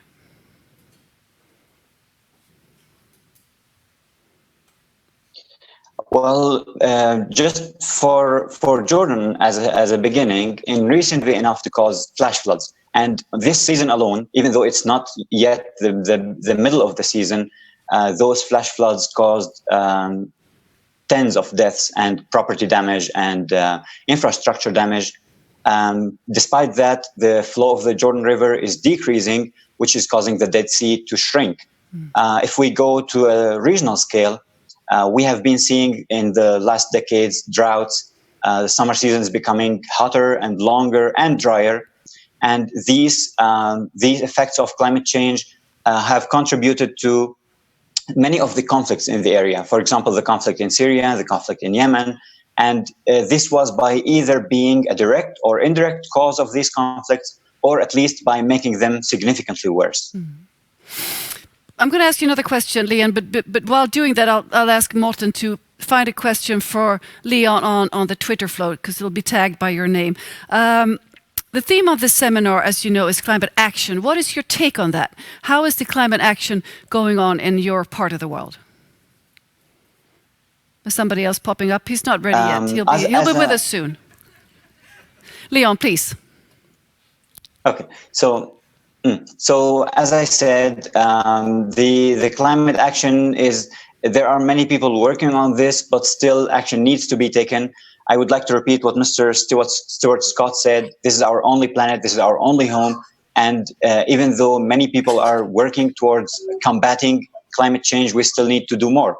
Of course, we know these big players who we need to put pressure on, we need to hold accountable, like governments and corporations, but still, this is the home of all of us, and it's the responsibility of all of us to take care for it. We should never underestimate the importance of our individual actions. Thank you, Leon. Let's see if we have a question on Twitter here for Leon Festinger. If Morten will find us one. Let's read from this. This is from Helga Lust. Future risks from climate change depend primarily on decisions made today. How do we motivate policymakers to take the needed action to reduce carbon, improve carbon sinks, and focus on mitigation and adaptation? Please, Leon, what's your take on this? Did you hear me? Can you please repeat the question? Yes. How do we motivate policymakers to take the needed action? Yeah, this is a very important point. Policymakers should realize that they are just like any other person in this community. They are not like climate change is not how do we say this? It's not opportunistic. Oh no, sorry. Climate change does not specify poor people or people from the general public and target them. Climate change affects everybody, and global warming have hit everybody. We see now all over the world people are indiscriminately affected by droughts and shortage of water and every other aspect of climate change. So they need to know, in my opinion, this is something important. They need to know that they are not exempt from the effects of climate change. If you look at the population in your region, is there a sort of a discussion in the public realm about climate adaptation and climate mitigation? Or do people talk about climate change? Peer to peer? They do talk, but as I already said, it's not enough. People are more concerned in this area with like making their living, because it's not like it's an area of the world. It's a part of the world that's quite poor. The standard of living is not as high as it is in Europe. So climate is not like a directly important issue to talk about. Let's take another question, Morten. Morten is the Twitter master. He's somewhere in the back office over there. Let's see. It's fascinating. As I said, we have people from all over the world following us. We can see that on the map here. United States, quite a few, 15 in California, right where the fires are. Well, north of that, actually. Let's see. How does reducing air travel have a substantial impact on carbon emissions? Transportation accounts for 28% of total emissions, and of that 9% is aircraft. That's from the EPA 2016, the American EPA. Maybe that's not a question of your expertise, but I'd like to ask you anyway, Leon. How would people in your region and in your realm talk about how you move and transport yourselves in terms of air travel? Is there a discussion on staying on the ground? Yes, there is no discussion on staying on the ground. There is discussion on improving the best system in the world. It's suffering now. But still, I would like to comment on the air travel. Air travel has become much cheaper in recent years, which is incentivizing more people to travel just for a vacation or something. And there is no discussion in this area of reducing that and discouraging it. So we need to emphasize this, because even if it's transportation accounts only according to EPA 2016, I think the later digits are actually quite different, because there's been a raise in air travel. 9% is aircraft. We would also have the high altitude emission problems that exacerbate the carbon offset, of course, from air travel. Well, thank you very much from Jordan, from Amman, Leon Festinger, for joining us, and thanks for being there and being the advocate for climate change for the work against climate change in your part of the world. Thank you. Thank you, Catarina.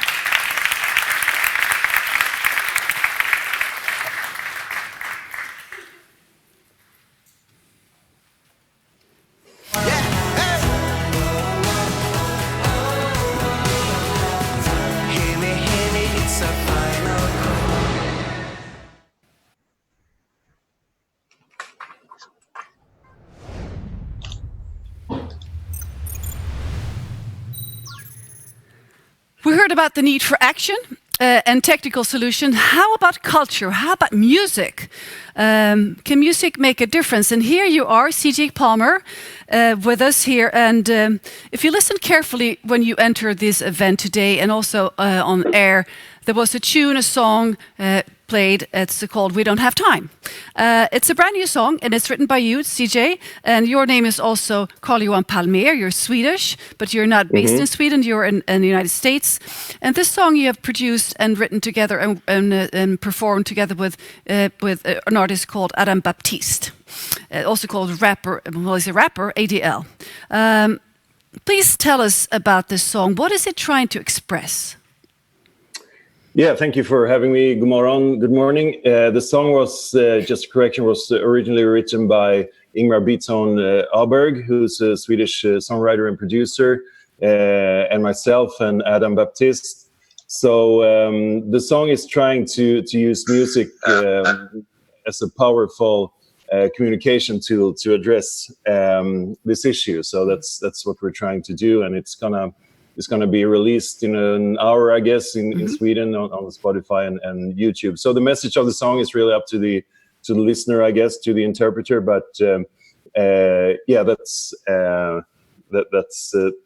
our message to try to activate people, go from maybe ignorance or indifference to awareness and through to action. Yeah. Music as inspiration. I mean, to be able to listen to lyrics, to be moved by a beat. Do you see any tradition in the history of music that you can sort of attach your message now to? I mean, there has been other movements in the history of mankind that has used music, right? No, you're really right, and that has been the case many times. And music and art and culture has been used, as we all know, multiple times throughout the last 50 or 100 years. So we figured it would be time to try to give this a big push here as well, because we haven't really seen that kind of mobilization. So no, you're correct, and you know, music could be like a smile. It's doesn't know any borders. It could, in the best of scenarios, sort of go straight through to the people's heart and mind. So, but you're correct. We've seen it happen a few times in history, and I think this movement and the crisis that we're facing is definitely in need of all kind of resources available. So that's why I started Sustainable Soundtracks a few years ago. Yeah. Well, thank you, CJ. And you're based in California, is that correct? That's the information I have.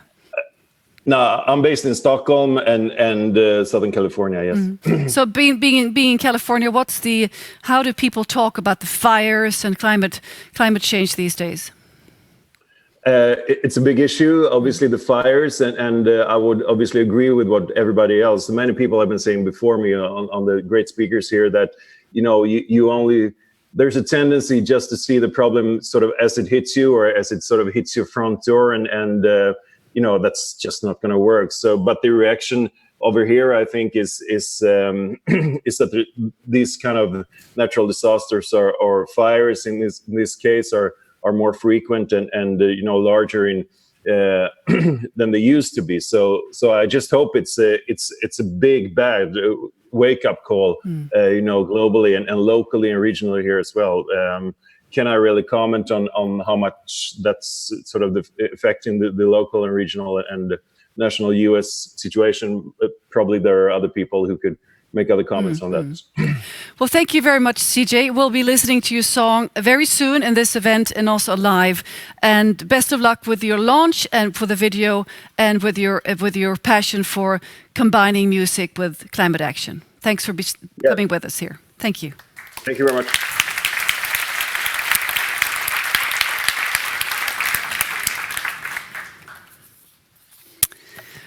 I promised you to get back to Jamie, Cathy, and Per-Espen, and Per-Espen will get a proper presentation this time. He's Doctor of Green Economics at the University of Oslo, and let's see what they have, if they can connect with us here. Here they are. Hello, Per-Espen. Sorry for introducing you so hastily before. You're here with us here from Oslo. You're from the University of Oslo, and you've published quite a few books on this topic. And we're very happy to have you with us. Jamie, you're all the way down, and Cathy Orlando from Canada up here. I'd like to start with you, Jamie, for you to give a presentation. You're one of the young leading American voices on the climate crisis. We'd love to hear your story. The floor is yours. Yes. Hold up. Let me pull up my presentation. Can everyone hear me? Okay. So,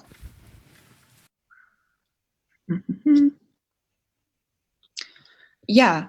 My name is Jamie Margolin. I am 16 years old. I live in Seattle, Washington in the United States, and I am the founder and executive director of a youth climate action organization called 0 Hour. And I founded this organization back in the summer of 2017 after the lack of proper response to Hurricane Maria and all of the other climate disasters that were happening here in Seattle. There was immense wildfires, not in Seattle, but the wildfires in Canada were blowing over and the entire city was coated in smoke. And it was the first time I had experienced smog because Seattle is known for having very clean weather, very fresh, the Pacific Northwest. And then suddenly there were air quality warnings that it was worse in Beijing, China. So this really led me to start an international youth climate movement that is now known as 0 Hour, because this is 0 Hour to act on climate change. And we organized the very first we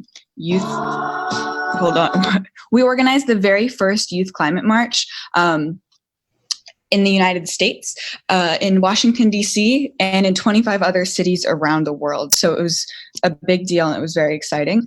These are some pictures from the march. We're all high school students, and we self-organize. None of us are hired. So we all work outside of school full-time, organizing, getting on calls. I cannot describe the hours and hours that we spent just working towards this, because the United States government needed to hear from its youth that enough is enough and that we, the youth, deserve a better future. And so we lobbied, we marched, we made a lot of noise this summer, but it was not just noise. The youth presented a platform of what exactly we, the young people, need in order to have a livable future to the federal government in the United States. And that's what I'm going to talk to you guys about today, is really what 0 Hour stands for, and talking about the intersectionality of the climate crisis and the other aspects of it that people often ignore, which is what 0 Hour focuses on. We're very much a social justice organization, and we don't just think about, oh, there's carbon in the air and we need to lower it. We think of, how did the carbon get there? How did we allow a system that could lead us to such destruction? So we talk about really the root of the climate crisis, and we talk about the personal effects versus just the scientific. So these are 0 Hour's guiding principles that the youth came up with after interviewing young people on the front lines of the climate crisis, from Standing Rock, people dealing with fossil fuel extraction, etc. So as a movement, we believe that those who are on the front lines of the movement should lead the movement, meaning that those who are impacted the worst by climate change should be leading it, and that youth leadership is transformational and visionary, and youth must always lead because they've always shifted the culture towards progress and collective liberation. We also have the moral high ground on this issue because we didn't create the systems of oppression that caused this crisis, but we're inheriting the worst of it. And in this movement, these are our guiding principles. We will be peaceful and nonviolent. We will extend the hand of friendship, and we will demand that our allies take action in solidarity with us. And these are just some pictures of, we went into frontline communities and did a bunch of workshops with youth educating about the climate crisis from a social justice perspective. And you can read the rest of our guiding principles that this is 0hour.org. So what I'm going to talk to you guys about now is really what 0 Hour focuses on, which is dismantling systems of oppression.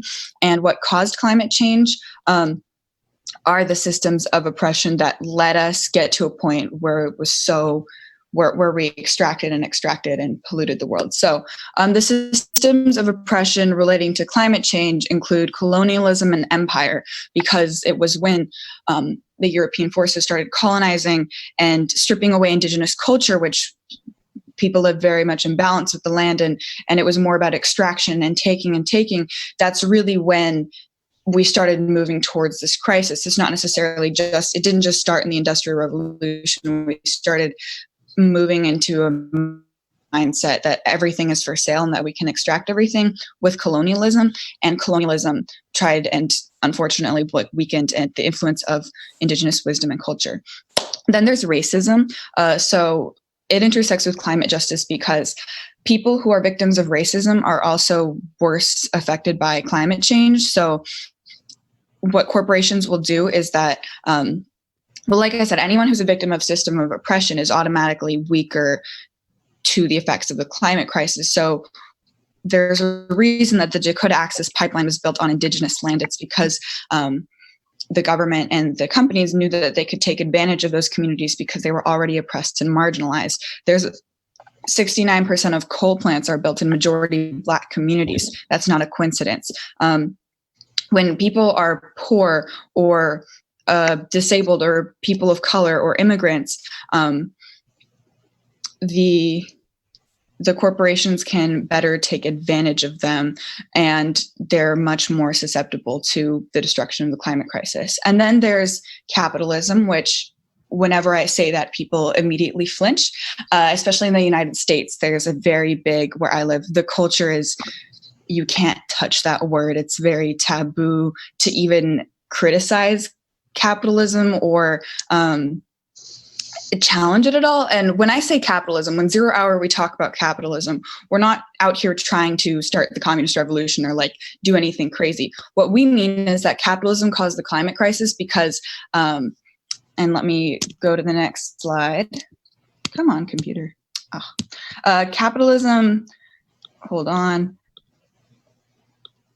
caused the climate crisis because it's a system of just taking and taking and taking, and it relies on just the constant growth of the GDP 24/7, all the time, growth and extraction. And it's like we're just cashing out the earth, but with no spending limit. And so when I talk about how capitalism is a system of oppression, I don't mean that business is bad or that commerce is bad or that trade is bad or that we need to start some crazy new society. What I'm saying is that the fundamental principle, especially in the United States, is that everything is for sale. Everything is a commodity. Money is the most important thing. Profits is where it's at. It doesn't matter if you pollute. It doesn't matter if you cut down the forest. As long as you get money, money, money, that's what matters. And we just need to constantly have the number going up and up and up. And I know it's on different levels in different parts of the world, but where I live in the United States, there's an insane focus on just more and more and more, and that is killing us. One of the that has caused the climate crisis and that Zero Hour is actively fighting against. And then Black Friday, I don't know how big of a deal it is around the world, but it's a really big deal in the United States. And yesterday I was walking around the mall and it was insane, just the amount of things that people were buying simply because they were on sale, not because they needed them. There's just this obsession. And that's where consumerism comes in. It's slightly different than capitalism. Consumerism and materialism is when people get distracted from the reality of capitalism by buying stuff that they do not need. And this is a huge cause of the climate crisis. And so now I talked about the systems of oppression and what's bad and what we need to stop. But these are the solutions and these that Zero Hour is advocating for. So there's a need for local schools to implement climate justice education.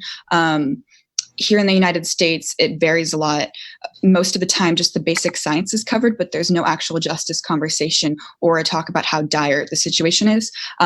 There's definitely also a need for local and community farming, because people often talk about the fossil fuel industry as being a major cause of the climate crisis, and it is, but at Zero Hour, the youth recognize that the animal agriculture industry is also a major cause of the climate crisis and a huge reason why all our forests are getting depleted. And so if food is more centralized and localized in the community, then that's a lot better for the environment.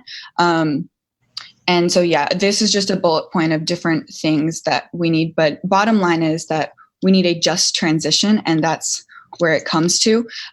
Because it's one thing to simply say that we can slap a solar panel on this issue and it'll go away, but we have to do a lot more work than that. It's a lot deeper.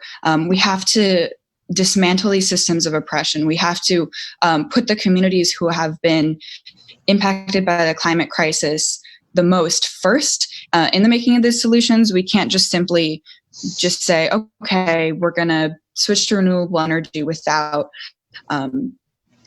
keeping these communities in mind and making sure that when we're transitioning to the world that we need to, it needs to be just. It needs to be inclusive of Indigenous folks, it needs to be putting those communities that have felt the impact of the climate crisis first.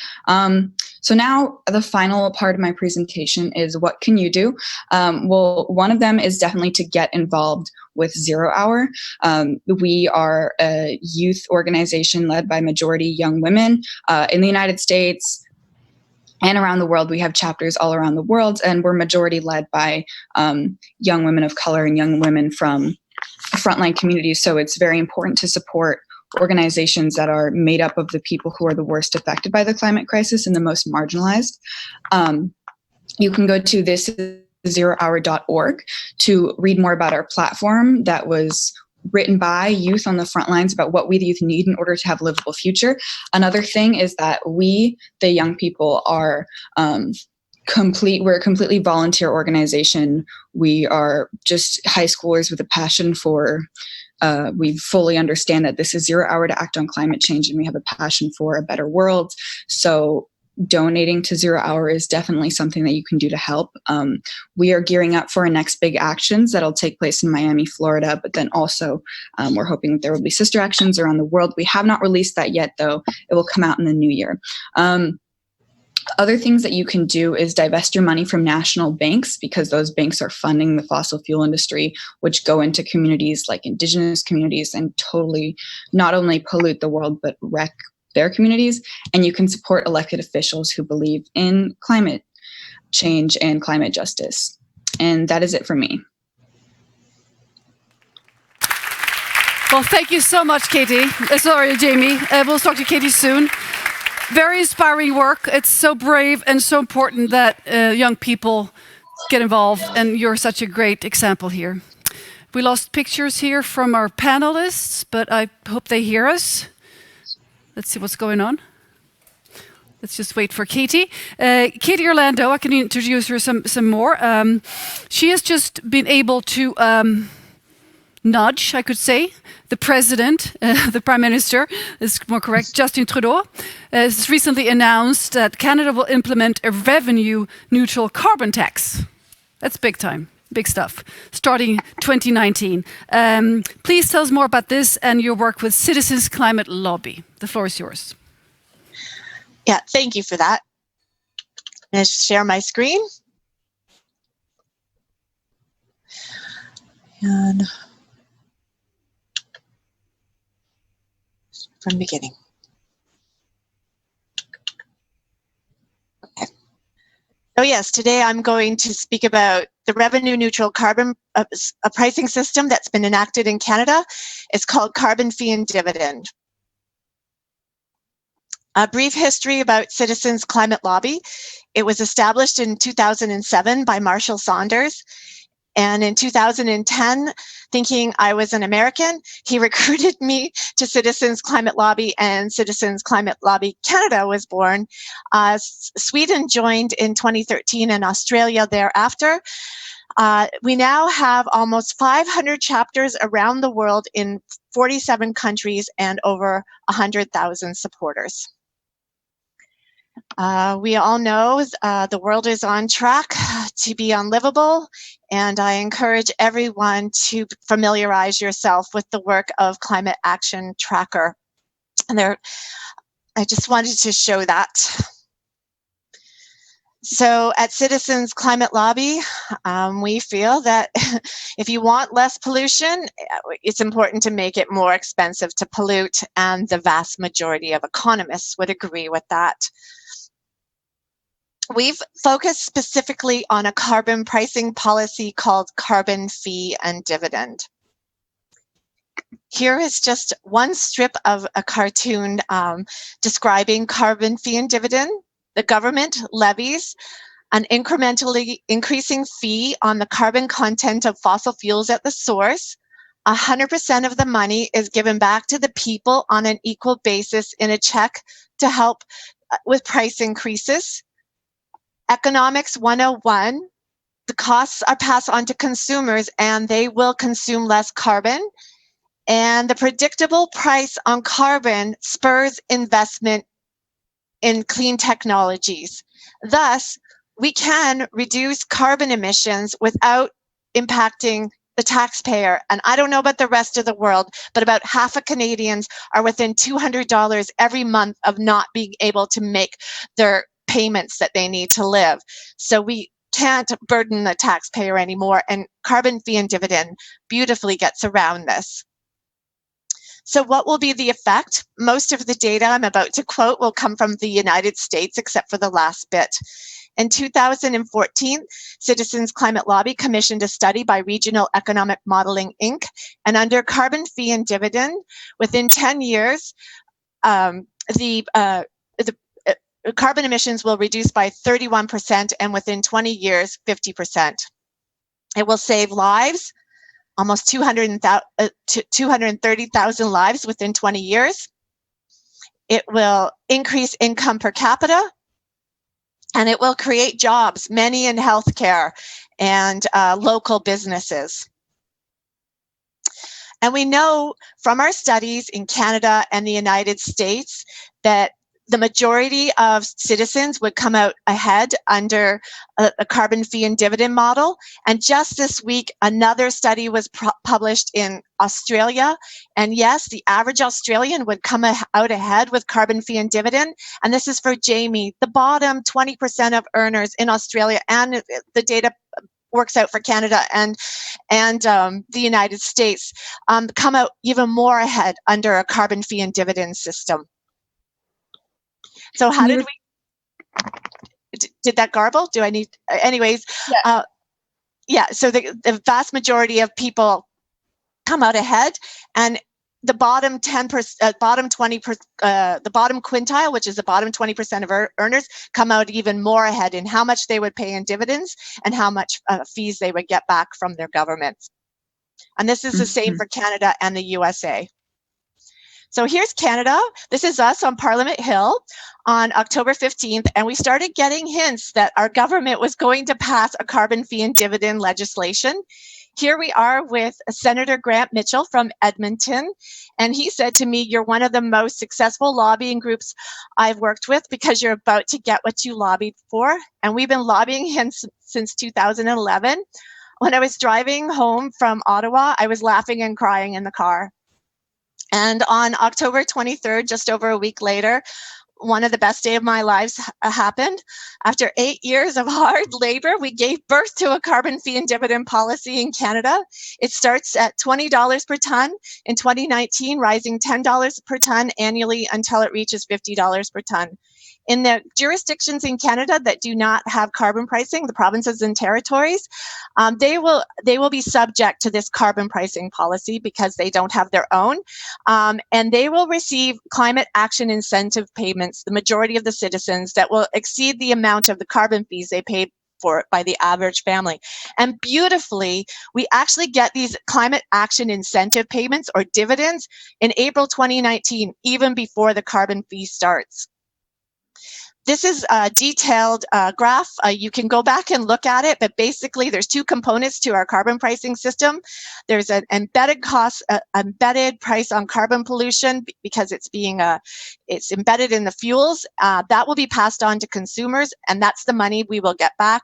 But then if you're an emissions intensive trade exposed industry, these industries will be subjected to an output-based carbon pricing policy. And I don't have the time to get into it, but suffice to say, it sends a market signal and it protects our industries from leakage and that is moving out of country as we ramp up the carbon price. So how did we do it? Well, at Citizens Climate Lobby, we build the political will through our incredible volunteers across Canada. And they have been empowered to have breakthroughs in exercising their personal or political power. And how did they build the political will?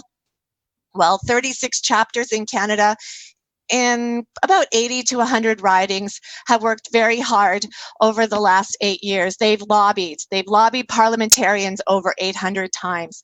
They've had almost 3,000 pretty significant media hits over the last 8 years. They've done grassroots outreach in their community. They've spoken to leaders, and they've developed their chapters. And we have one rule and one rule only, and that is to treat all politicians with respect and admiration for service. We were told it was impossible Canada would never get a price on carbon without the United States. We made that happen. And yeah, it took a lot of no's until the final yes came. So you just have to keep at it. And if you need to contact me, here I am. Thank you for this opportunity to speak. Thank you so much, Cathy. That was an amazing presentation and such important progress, huh? And so inspiring. I hope many lobbyists in all over the world listen to this. Hello. And now we need to get the pictures up again. But I'd like to address Per-Espen Stokenes. We talked about the urgency, the sense of urgency. But in order for us to understand that we need to move, we need to act, we need stories, we need visions. How can we address this, the lack of visions? Tell us more about this. Well, hello, everyone. Thanks for hanging in there all the way. And well, Catarina, as you said, the crisis is real and the alarm is much needed. And it's not that, climate scientists are simply alarmists, as some say. No, it is that scientific facts as such are truly alarming. And most people in this audience, and probably those on YouTube right now, are among those that have heard the alarm. So I assume we're speaking here mostly with people within the alarmed segment, as some surveys call them. And if you weren't, I guess you would be alarmed now after listening to Scott Stewart. In the US, this segment is about 15% of the population. In the EU, it's somewhere between 20 and 30%. Then we have a tiny slice of dismissives, which are about 10%. They like to make fun of this stuff, and they're very eager on social media, etc. But the rest, the largest segment, is either not very or fairly just a little bit concerned. So what I try to focus on is not just you wonderful people in the audience and YouTube, but on the larger group, the majority, the 50 to 60% middle. How do we get them to hear the alarm? And those are the ones we need to reach.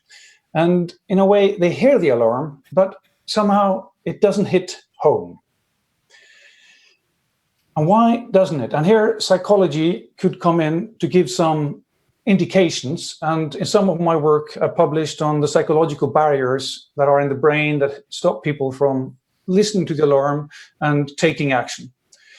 Now, I'll focus my last few minutes here on what we can do differently and focusing on the two issues that you mentioned. First, role models, and second, the story. How do we change the way we speak about climate change? So we need a cultural shift as well, because culture is what we assume other people will do in the same situation. We get socialized into a culture, we learn the social norms, and a norm is what I believe other people would do in the same situation. So if it is normal to hear the alarm, then I will too. And there's pretty strong evidence from social psychology that if I believe my neighbor or my peers, my friends are doing something, or some people I respect, then that gives me motivation as well. More than hearing about the sustainability of this issue, more than hearing about how important it is for my children and grandchildren, more than how much money I'm going to save if I cut down on my power consumption or drive less cars. But if I get compared to my neighbors, then suddenly I really start caring. And we're seeing lots of evidence now that solar panels, for instance, rooftop panels, are contagious, meaning that it's like a virus. So if I see my neighbors got one, then I want one too. The power of peer pressure. Oslo is one city where we have pretty lot of electric vehicles coming in. And we just did a study that was completed this summer, and we can see on a map how if there are some EVs, electric vehicles, in that street, the likelihood of getting more in that street actually goes way up relative to one where there is none. So that's the silent climate communication that goes into changing our norms, changing culture through a million actions. And I hope this social psychology evidence can give you some motivation that when we do these things, if I go biking, I just have my helmet with me, people notice. And then we change the culture gradually, one act by a time. Second, we need a new story and a new narrative about where we want to go. So those who can hear the alarm, they have already heard that story, but still they're reluctant. So what we need is better storytellers, more storytellers to tell about where we want to go. What's the alternative? Is there a credible way we can go? And one story I'd really like is that addresses the majority of the people is what we call the genuine green growth story. How can we have houses, buildings that are net positive? How can we have food chains that are regenerative for the soils? How can we electrify all transport so that it gets to zero emissions? And I also love the story from Canada we just heard now about the carbon fee and dividend, because that enhances all these three. Thank you. Second, I think we need to wrap up, sorry, so we get some time for the panel talk. There's so much interesting stuff coming out of you, Per-Espen, but we'll just have to shift to the panelist mode. Let's see if we can get the pictures up from on Jamie and Cathy and Per-Espen together. And also we keep, yes, give him a warm hand.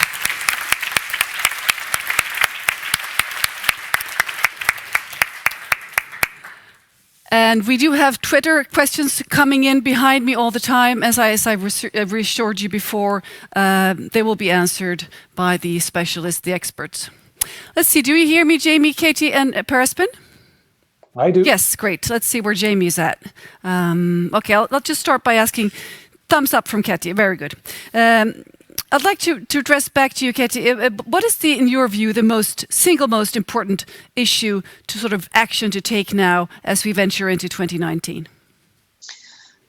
I'm going to be biased. I think there's two. One is I think we need carbon pricing. Push our countries to enact carbon pricing as well. I also think we need to empower women more. As we get more women into this movement, it really enhances. So yeah, at the front lines.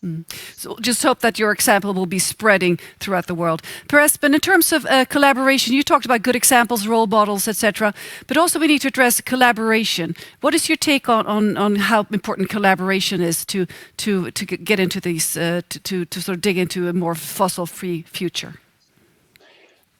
What we're speaking about is a huge systems change. And this cannot be done neither in democracies nor even in more authoritarian states from the top down. So if you want a system to change, you have to make all parts of the system change more or less at the same time. The three main important areas of the system change in our societies are citizen action, business action, and policy change. Now, these three things influence each other. So if there is a business launching some product that is quite green, but nobody's buying it, then it will die. So as consumers, we can stimulate business to launch more of these greener products, the net positive products. And then when the business do these things, then it changes the business climate. So when renewable jobs go up, for instance, they can get more policy change. And when the politicians see there is support from business and from citizens, they are willing to take the step further. In this way, we should get a virtuous cycle where politics drives citizen action drives business, it's all interconnected. Drives politics, and we get a good circle. That's what we need to get going. Do we have Jamie? Does Jamie hear me? We lost Jamie. Well, at least she's still somewhere out there in cyberspace. Let's talk about the politics of power and how to sort of talk to politicians. Of course, you're expert on this, Cathy, but also to talk to high-level executives. What is your take on getting them to listen? Well, at Citizens Climate Lobby, we believe in the power of the constituent. constituent lobbying, that's people lobbying their own representative who represents them at the federal level, bringing in community leaders with them to discuss together collaboratively, respectfully, appreciating service goes a long way to moving this down the field. One important thing that Citizen Climate Lobby members in Canada and the US and around the world do is we also get our local businesses to sign on to that want carbon pricing, and then we bring that to our members of parliament. They need to know that they have the business support and the grassroots support. Thank you. Jamie, you're back with us. Great. Role models we talked about before, and also to be early on to empower, especially in your case, younger people. What's in there for the younger people? I mean, in terms of getting involved, how do you sort of get them in your field of attention?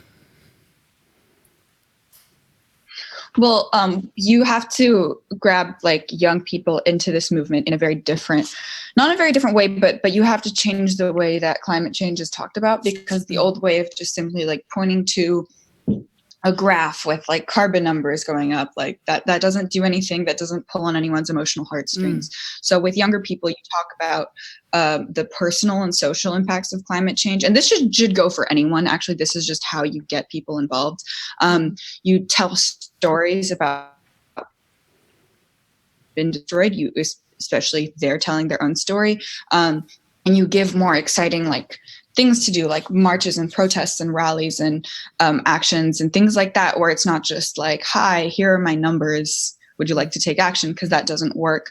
Another thing is 0 Hour is a very diverse group of young people, and a lot of times young people, especially young people of color, don't feel safe or like comfortable working in a space where it's just like older men of like one race. So another way is really just to create spaces where people of color are leading and young people can see people that look like them and are like them and have those same experiences. I know a lot of young people that I worked with in 0 Hour used to not even think about climate change because they thought it was just like an old white guy scientist problem. Oh dear.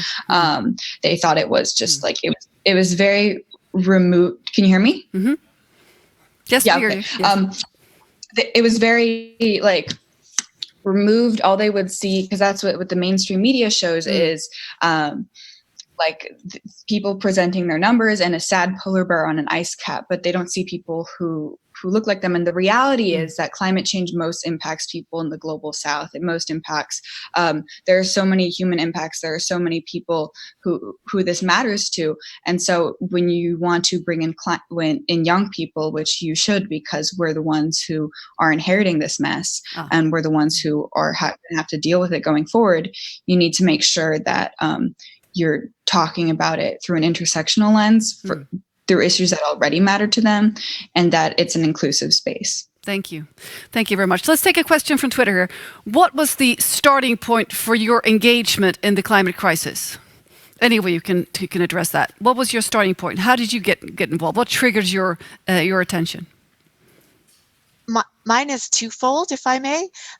My father-in-law of my life partner of 33 years was an IPCC scientist. And when I was just a little bit older than Jamie, he said, you're going to be facing a big problem when you're middle-aged. So my husband and I were always super concerned by it.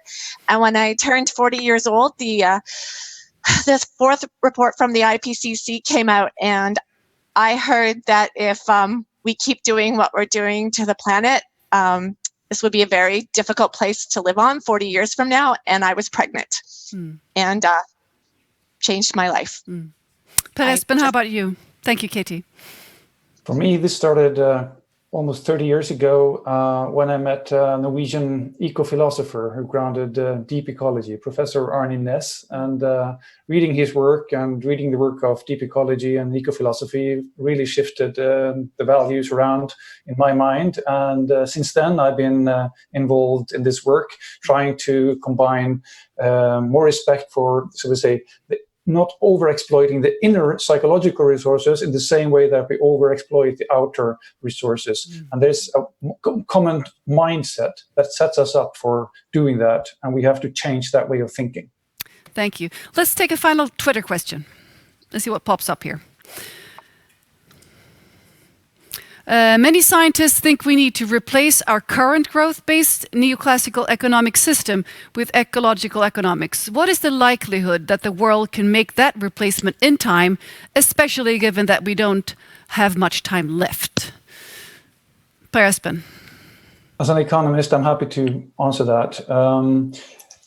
Luckily, there is a lot of stuff happening now in the forefront of economic research, and within both environmental economics, behavioral economics, and ecological economics, there is a wonderful, great movement. And I think one of the most important and promising new developments is the view on what's called the inclusive wealth indicator, work done by Partha Dasgupta and others, that help us replace the GDP with a capital account system that sees that we don't destroy the nature, the social, and the productive capital that keeps human society thriving. Thank you very much, Per-Espen. We have to conclude this panel talk. I'd like to continue longer, but we were running out of time. So thank you very much, Cathy Orlando, Jamie Margolin, and Per-Espen Stokenes from Norway. Give them a warm hand.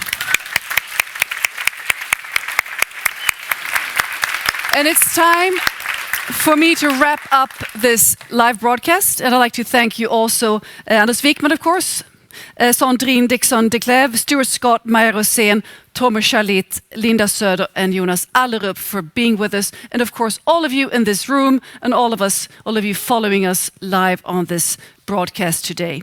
My name is Catarina Rolfsdotter, and I am so happy to have been your host today, and we can do this, but we just don't have much time. And now some final words from the real hosts of this event. Please come up on stage. And also Anders Wijkman, of course. We have also with us Tove Ahlström and Ingmar Rentzhog. There you go.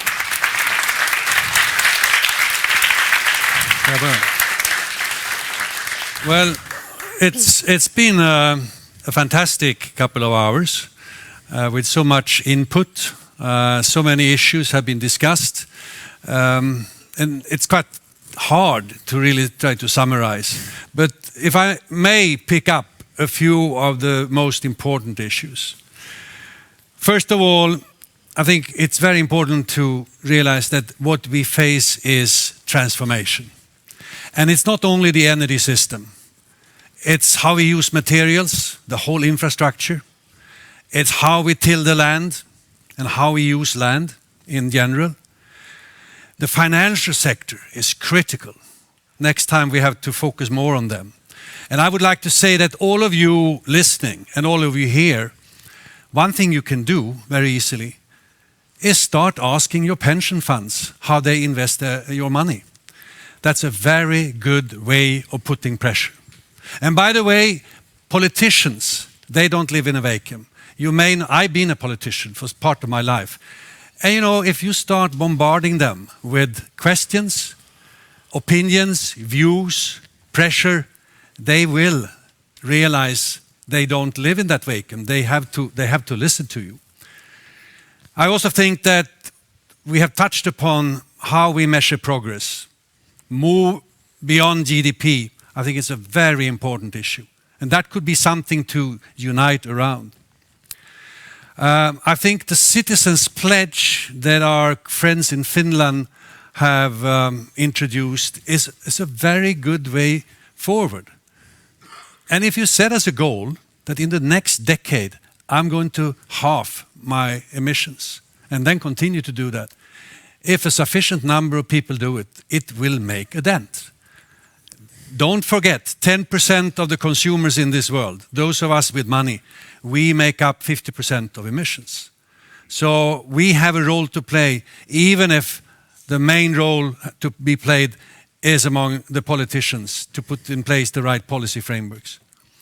Finally, I would like you all to visit the Club of Rome website and take a look at the climate emergency plan. We need your support, because it's only if we are many that something will happen. We need your support for the plan, but also when we start discussing later on how to implement the plan in different parts of the world. There we need to build alliances. So once again, thank you very much. It's been a pleasure to be here, and let's work together.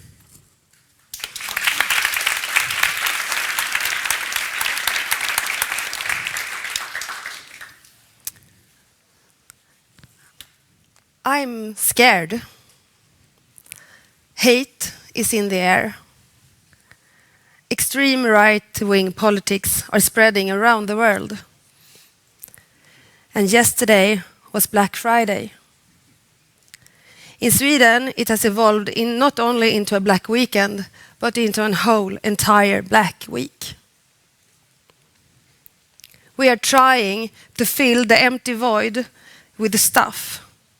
Stuff that slowly destroys our world. The only thing that can fill our inner void is love. We are all longing for connection.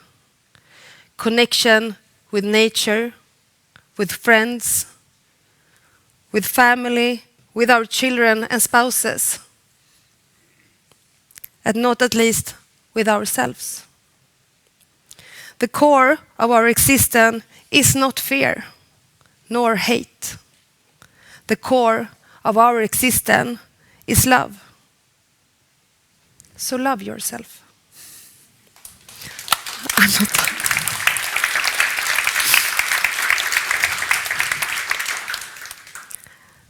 I'm the CEO of an independent think tank called Global Utmaning, and that translates into Global Challenge. We connect researchers, company and politicians for actual change to happen. We are the bridge between knowledge and power. We seek new solutions together. Solutions that will heal the world. I have dedicated my life to love. To the love of nature, to the love of our children, and to the love of life. Please join me.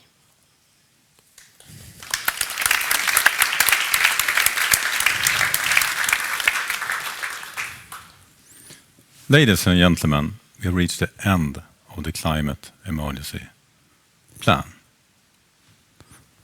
I would like you to recall the beginning of this event.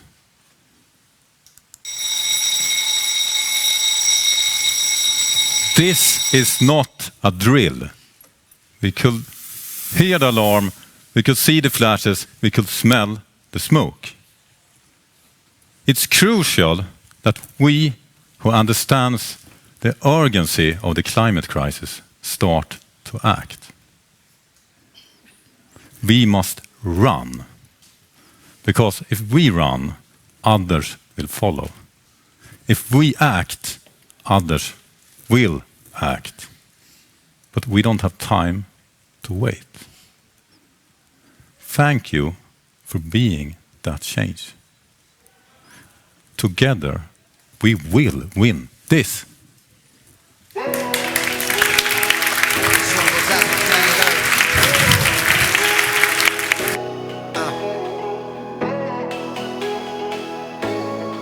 Each one teach one.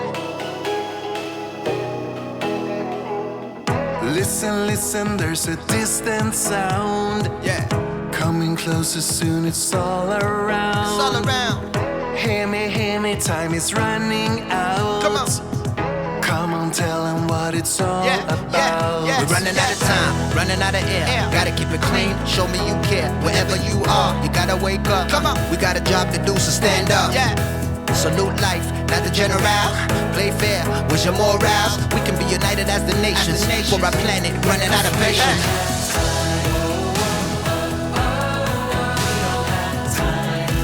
We ain't got no time. Come on. So we don't have no time now. So we don't have no time now. Yeah. Time to act, we got a world to save. Hey, hey. Right or wrong now, how will you behave? Come on. Do the right thing as they used to say. More than ever, that is true today. Listen, you wanna be part of the solution? Switch it up for future generations. Level up, stop wasting. You wanna know if that's water that you're tasting? Stop playing with our future. My daughter told me if our planet dies, then how will you console me? Show me some responsibility. Yeah, yeah, yeah. Hey. That's right, Joe. We don't have time to ignore the signs. We can't ignore it no more. We don't have time. You gotta make it right now. Make it happen right now. We kids don't usually do what you tell us to do. We do what you do. And since you adults don't give a damn about my future, I won't either. Together we can do. We don't have time to wait. Come on, let's go. We ain't got no time now to ignore the signs no more. Yeah, hey. Hear me, it's a final call. Can you hear me? Can you hear me? Can you hear me? To ignore the signs no more. So we don't have no time now. Can you hear me? Can you hear me? Can you hear me? It's a final call. Can you hear me? Can you hear me? Yeah. This one goes out to planet Earth.